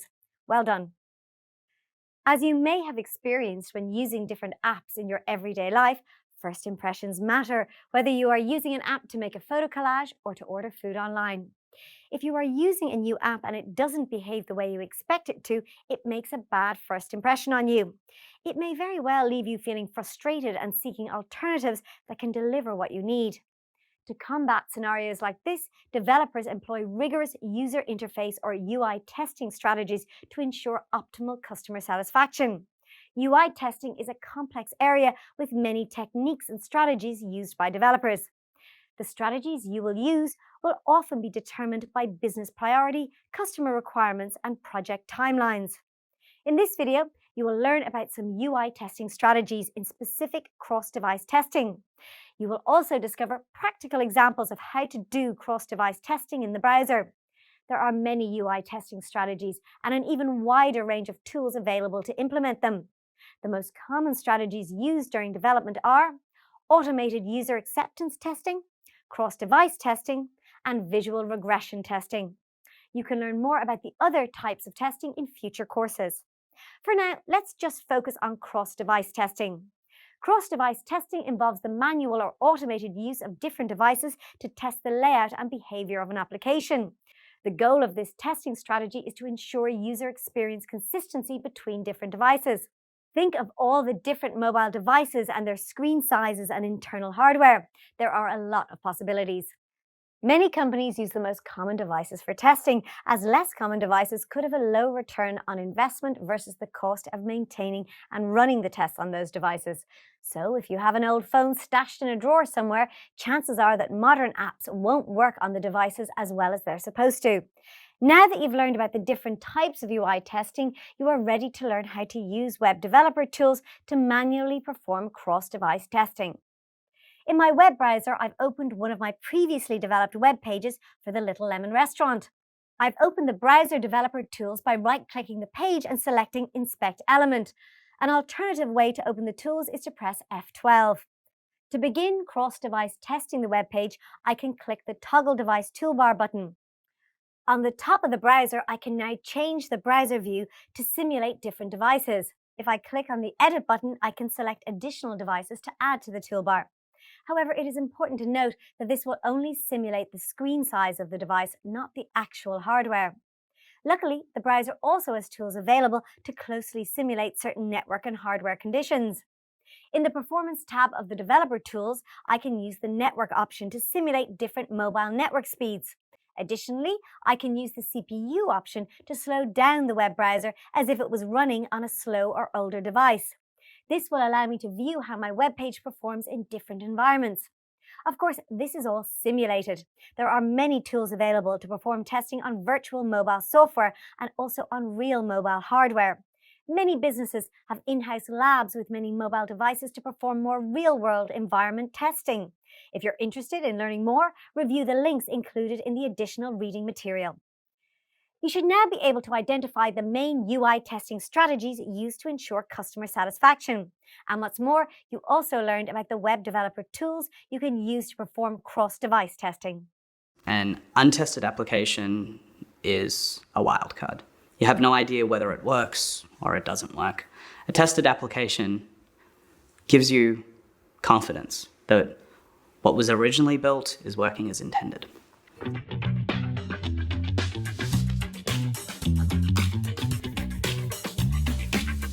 Hi, I am Benedict Hobart. I am a front-end engineer at Meta. So testing is really important to make sure your app is of high quality and make sure it doesn't break. And being able to test every feature in your app or every part of your product means that you'll be made aware of problems in your app, and it's much easier to fix a problem when it happens than, 6 months down the road when someone finds out it's broken and you need to work out what happened. you write a lot of code over time. And one small problem in one subsystem can end up leading to a multitude of errors in your app. Like, when you're building a messaging app and messaging goes down for an hour, people can't contact their friends and family, right? They can't contact their loved ones. They're disconnected. So it's really important for your users that you build something reliable and doesn't break. And testing is the easiest way to do that. When I first learned front-end testing, it was actually pretty satisfying to get the tooling working and then to have your own app that you just build executed automatically or exercised in some continuous integration somewhere. So front-end testing and testing as a whole at Meta is very important. We have this whole initiative called Better Engineering, which is about building high-quality applications. We approach testing in a number of ways. We've got end-to-end testing, which we basically spin up a web browser in the cloud and we run tests that interact with the browser automatically and make sure that the app is working. And then there's unit testing, which is usually a good case for unit testing is in something like when you're doing end-to-end encrypted messaging, you want to make sure your cryptography works as you'd expect, that the inputs match the outputs and that certain things are guaranteed. The people involved in front-end testing, I guess there's two main groups. There's the product teams building products that our consumers, clients use. And they're the ones that should be writing tests to make sure that their product is stable. Then there's like the teams that build the test frameworks themselves. And they're the ones that make sure that those tests run with high reliability, that those tests run before we ship code to users or to people. So we aren't shipping broken experiences. I see it as a responsibility of everyone to be writing tests at the company for their respective parts. There's not going to be one super team that comes in and tests your product for you because they don't know how your product works. Usually what we do is set a testing bar, so for every new feature, we make sure there's at least a few tests for it. And that way, our product isn't actually ready to release until we've already tested it. And so that gives us a lot more confidence than we otherwise would have. Testing is valuable. It can feel like a waste of time at first, but it is not. 8 months down the line when your app explodes and you're trying to work out why those testings could have saved you. The testing is also its own challenging activity. Writing good tests is hard. Take pride in writing tests in the same way you'd take pride in building any of the products you want to build. Good luck in your first experience testing. It's going to be very fundamental as you move forward in your career. Wow, you've made it to the end of the course. Why don't you take a moment to congratulate yourself? After all, you've learned a lot in this course. Let's recap. In the very first module, you learned how HTML and CSS are used in the real world. You also learned about semantic tags and how important a structured approach to creating a well-formed web page is. And you learned about metadata and tags and how you can use them to influence your web page's ranking through search engine optimization or SEO. Now that was important. After metadata and tags, you moved on to user input and forms and you created and tested a form by yourself. Well done.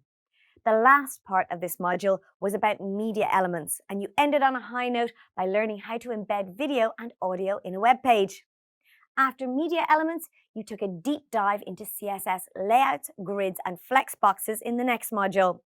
Layouts are fundamental to designing a good web page because they divide a page into different sections, thereby making the viewport more presentable.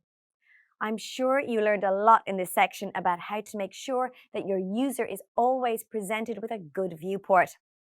The next section was about CSS selectors, which correspond to specific elements or element groups in a HTML document. You learned that you can combine more than one selector, so you can apply rules to elements based on their relationship with one another. That's neat.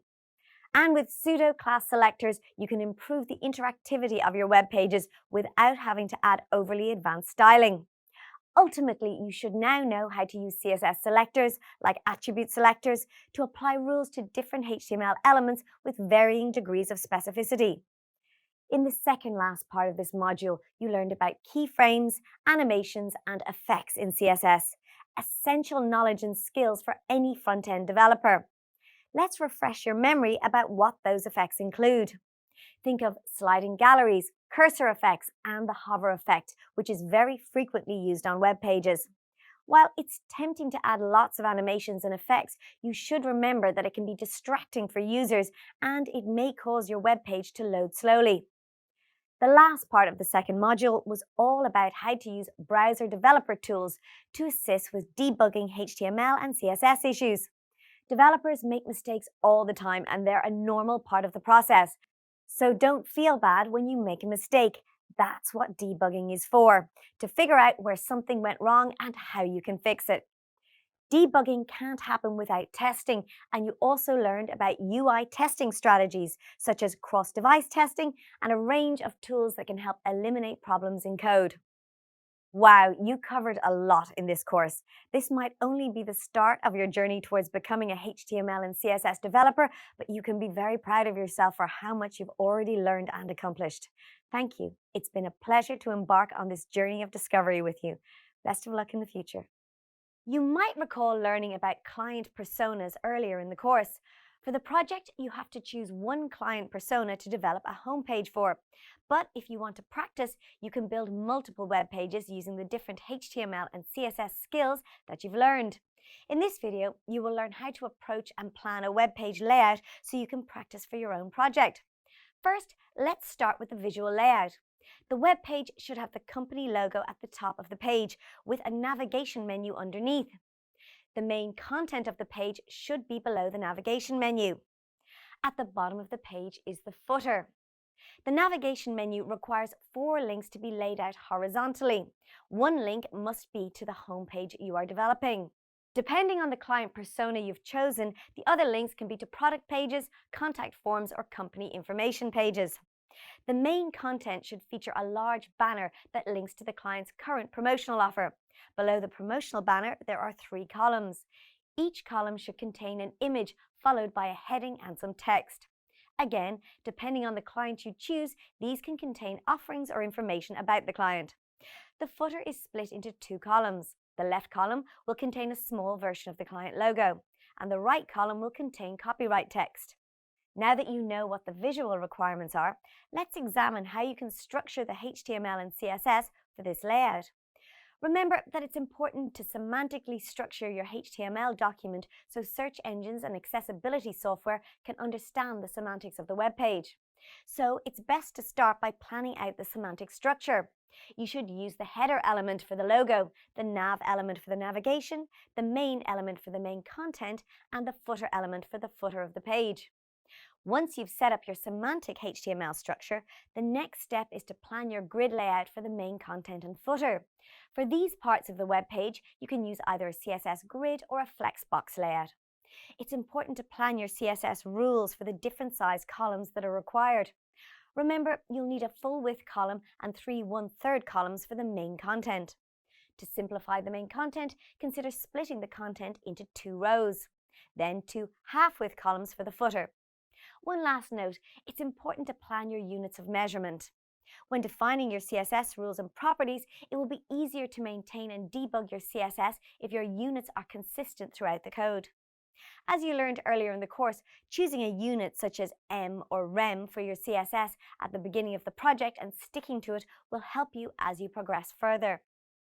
And that's the end of this video about planning a web page. First, you consider the visual layout, then the HTML and CSS structure for the layout, followed by the semantic structure, and then the grid layout. In the next video, you'll learn how to start writing the HTML and CSS for the project. When building a web page, it's considered good practice to do the layout and positioning of your HTML elements before working on their visual styling. Think of building a house. After all, you don't paint it first. Instead, you start with the foundation and structure. I'm going to take you through the process of building my HTML structure and positioning the elements so that you can follow along and note the placement of key elements for display. For this project, I chose the Little Lemon restaurant as the client persona. I've opened Visual Studio Code and I've created my index.html file with the semantic HTML document structure based on the barebones layout from week 1. In my semantic structure, I used the header element for the logo, the nav element for the navigation bar, the main element for the main page content, and the footer element for the footer. The navigation bar uses an unordered list for the navigation links. In the main element, I set up 2 section elements, one for each row of the content. Each row is its own element, so I can use a flexbox layout to split the content into the required number of columns. I use the article element to represent each column. This is because the content of each column will be self-contained and not related to the other columns. I use a similar approach for splitting the footer into 2 columns, except instead of using the article element for columns, I use a div element. This is because semantically, the footer content should be considered as a whole. And additionally, it isn't important content for search engines and accessibility software. Since I want to split the footer visually into 2 columns, I use the div element to allow for the flexbox layout. I save the file and open the web page in the web browser. The content is displaying on the web page, but I need to lay out and position the elements using CSS. I go back to Visual Studio Code and open styles.css in the CSS folder on the left. I already set up some rules for the body and heading elements. I decided to use REM as a unit of measurement for this project, so the font sizes, margins, and padding properties of my CSS rules will all be REM values. The only exception to this rule is the body element, where the left and right margins are set to 5% of the window size. Let's start by adding a rule to center the logo. I use an element selector to select the image element that is a descendant of the header element. I then apply 3 CSS properties to the CSS rule. First, I set the display property to block, so that the element changes from an inline element to a block level element. Then, I set the margin left and margin right properties to auto. These 3 properties together will center the logo inside of the header element. Next, I need to lay out the navigation menu horizontally. To do this, I add an element selector to select the unordered list element that is a descendant of the nav element. I then apply 2 CSS properties to the CSS rule. First, I set the list style property to none to remove the bullet point at the beginning of each element. Then I set the text align property to center the inline elements. Next, I add another CSS rule. This time, the selector will select the list item element that is a descendant of the nav element. I then apply the display property and set its value to inline block. I save the file and open the web page in the web browser. So far, so good. Both the logo and the navigation bar are centered. Next, I need to set up the flexbox layout. I add another CSS rule using the element selector to select the section element. I then add the display property and set its value to flex. Next, I add the CSS rule using the element selector to select the article element. I then set the flex property to 1. I save the file and open the web page in the web browser.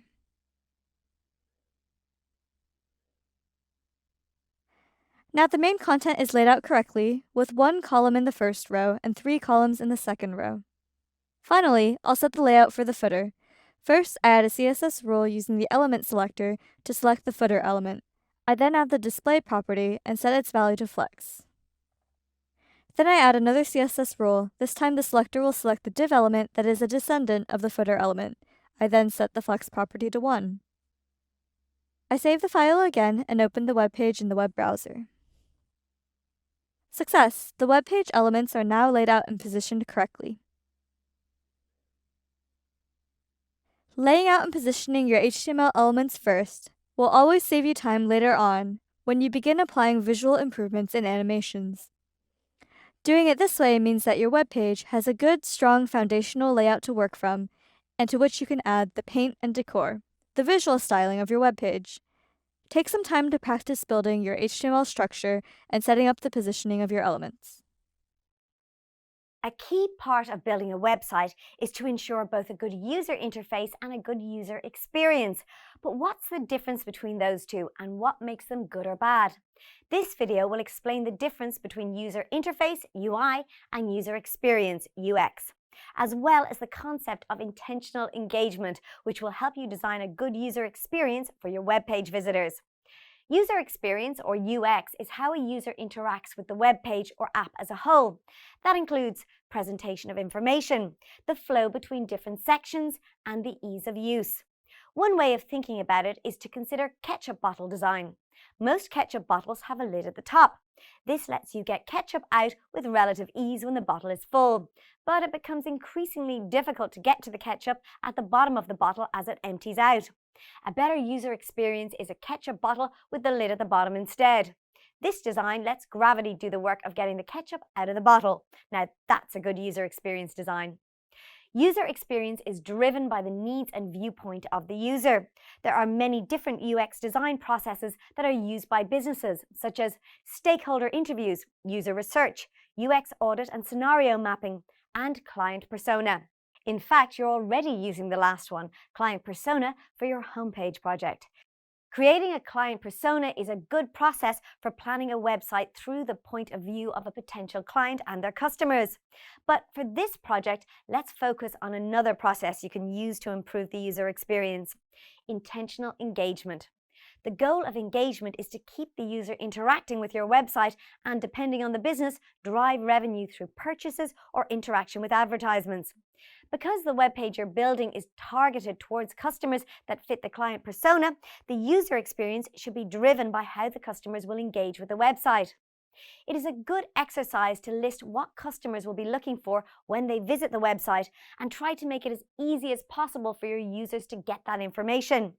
With this in mind, think about what should be displayed in the main section of the homepage and what links should be listed in the navigation bar. But such concerns shouldn't come at the cost of business goals. The business may have revenue goals that it aims to achieve through promotions and discounts. So, balancing business and user goals is a key part of designing the user experience. Now that you have thought about user experience some more, review your homepage design and consider the user experience it facilitates. How does client persona and intentional engagement fit into your own UX design strategy? Answers to those questions will help you plan your process. In this video, I will demonstrate how I put together the homepage for the Little Lemon restaurant. I will focus especially on why the positioning of elements is so important. Keep this in mind when you are working on your own project.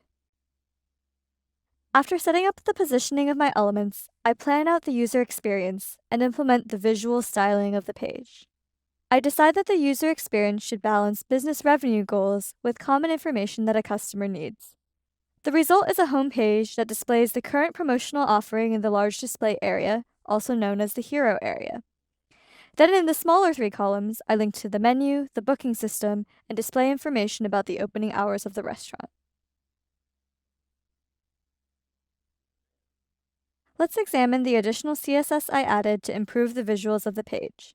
In Visual Studio Code, I open styles.css in the CSS folder.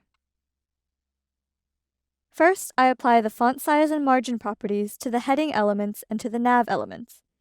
This improves the visual spacing of these elements. To be consistent with the rest of the CSS, I use the REM unit of measurement. Next, I add CSS rules to adjust the text decoration of the navigation links. For the anchor link CSS rule, I set the text decoration property to none. Then I add a CSS rule that uses the hover pseudo-class of the anchor selector and set the text decoration property to underline. Now when you hover over the navigation link, an underline appears below the text.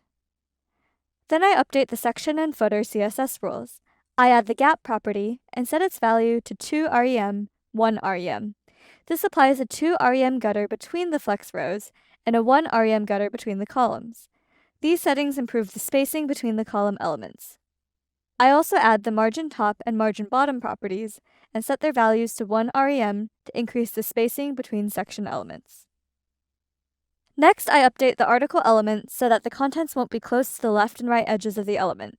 To do this, I added the padding left and padding right CSS properties and set their value to 1 rem. For the hero area, I use CSS to apply a background image to the content. However, to ensure the text is still readable, I overlay a semi-transparent gradient on top of the image. Then I rounded the border of the article elements using the border radius CSS property. And last, for the paragraph element in the footer containing the copyright information, I set the text align property to right so the text aligns to the right side of the element. I also set the top border to a solid 0.1 REM line to add a small visual flair above the copyright information. I'm sure you now grasp why starting with the positioning of elements is so important. Adding all the visual stylings is a lot easier once the elements are in place. Before the peer review assessment, spend some time practicing adding visual improvements to your page's design. Congratulations on reaching the end of this HTML and CSS in-depth course in the Front-End Developer Programme. You've worked hard to get here, learned a lot and developed a lot of new skills during the course. You were able to demonstrate some of this learning and your practical HTML and CSS development skill set by creating a video and audio player that can rate media and a homepage for a client persona. In addition to these, following your completion of this course in HTML and CSS development, you should now be able to use common semantic and meta tags, as well as web page layouts and components using HTML. Create forms with client-side validation using HTML. Create layouts, charts, effects, and animations using CSS. And perform basic front-end testing, debugging, and error handling. So, what are the next steps? Well, this is the 4th course in the Front-End Developer Programme, and you have gained a valuable understanding of important concepts and practical skills. You probably realise that there's still more for you to learn. If you found this course helpful and want to discover more, then why not register for the next course on React Basics? Throughout each of the courses in the programme, you'll continue to expand your skill set. And in the final assessment, you'll bring together all the skills you've learned to manage your own project. Whether you're just starting out as a technical professional or a student, this project will enable you to prove your knowledge and ability. Once you've completed all the courses in this Front-End Developer Programme, you'll receive Coursera certification. Certifications provide globally recognised and industry-endorsed evidence of mastering technical skills. Well done on taking steps towards a future career. Your project experience so far shows employers that you are self-driven and innovative. It also speaks volumes about you as an individual and your drive to continue your educational progress. Congratulations once again on reaching the end of this course. It's been a voyage of discovery.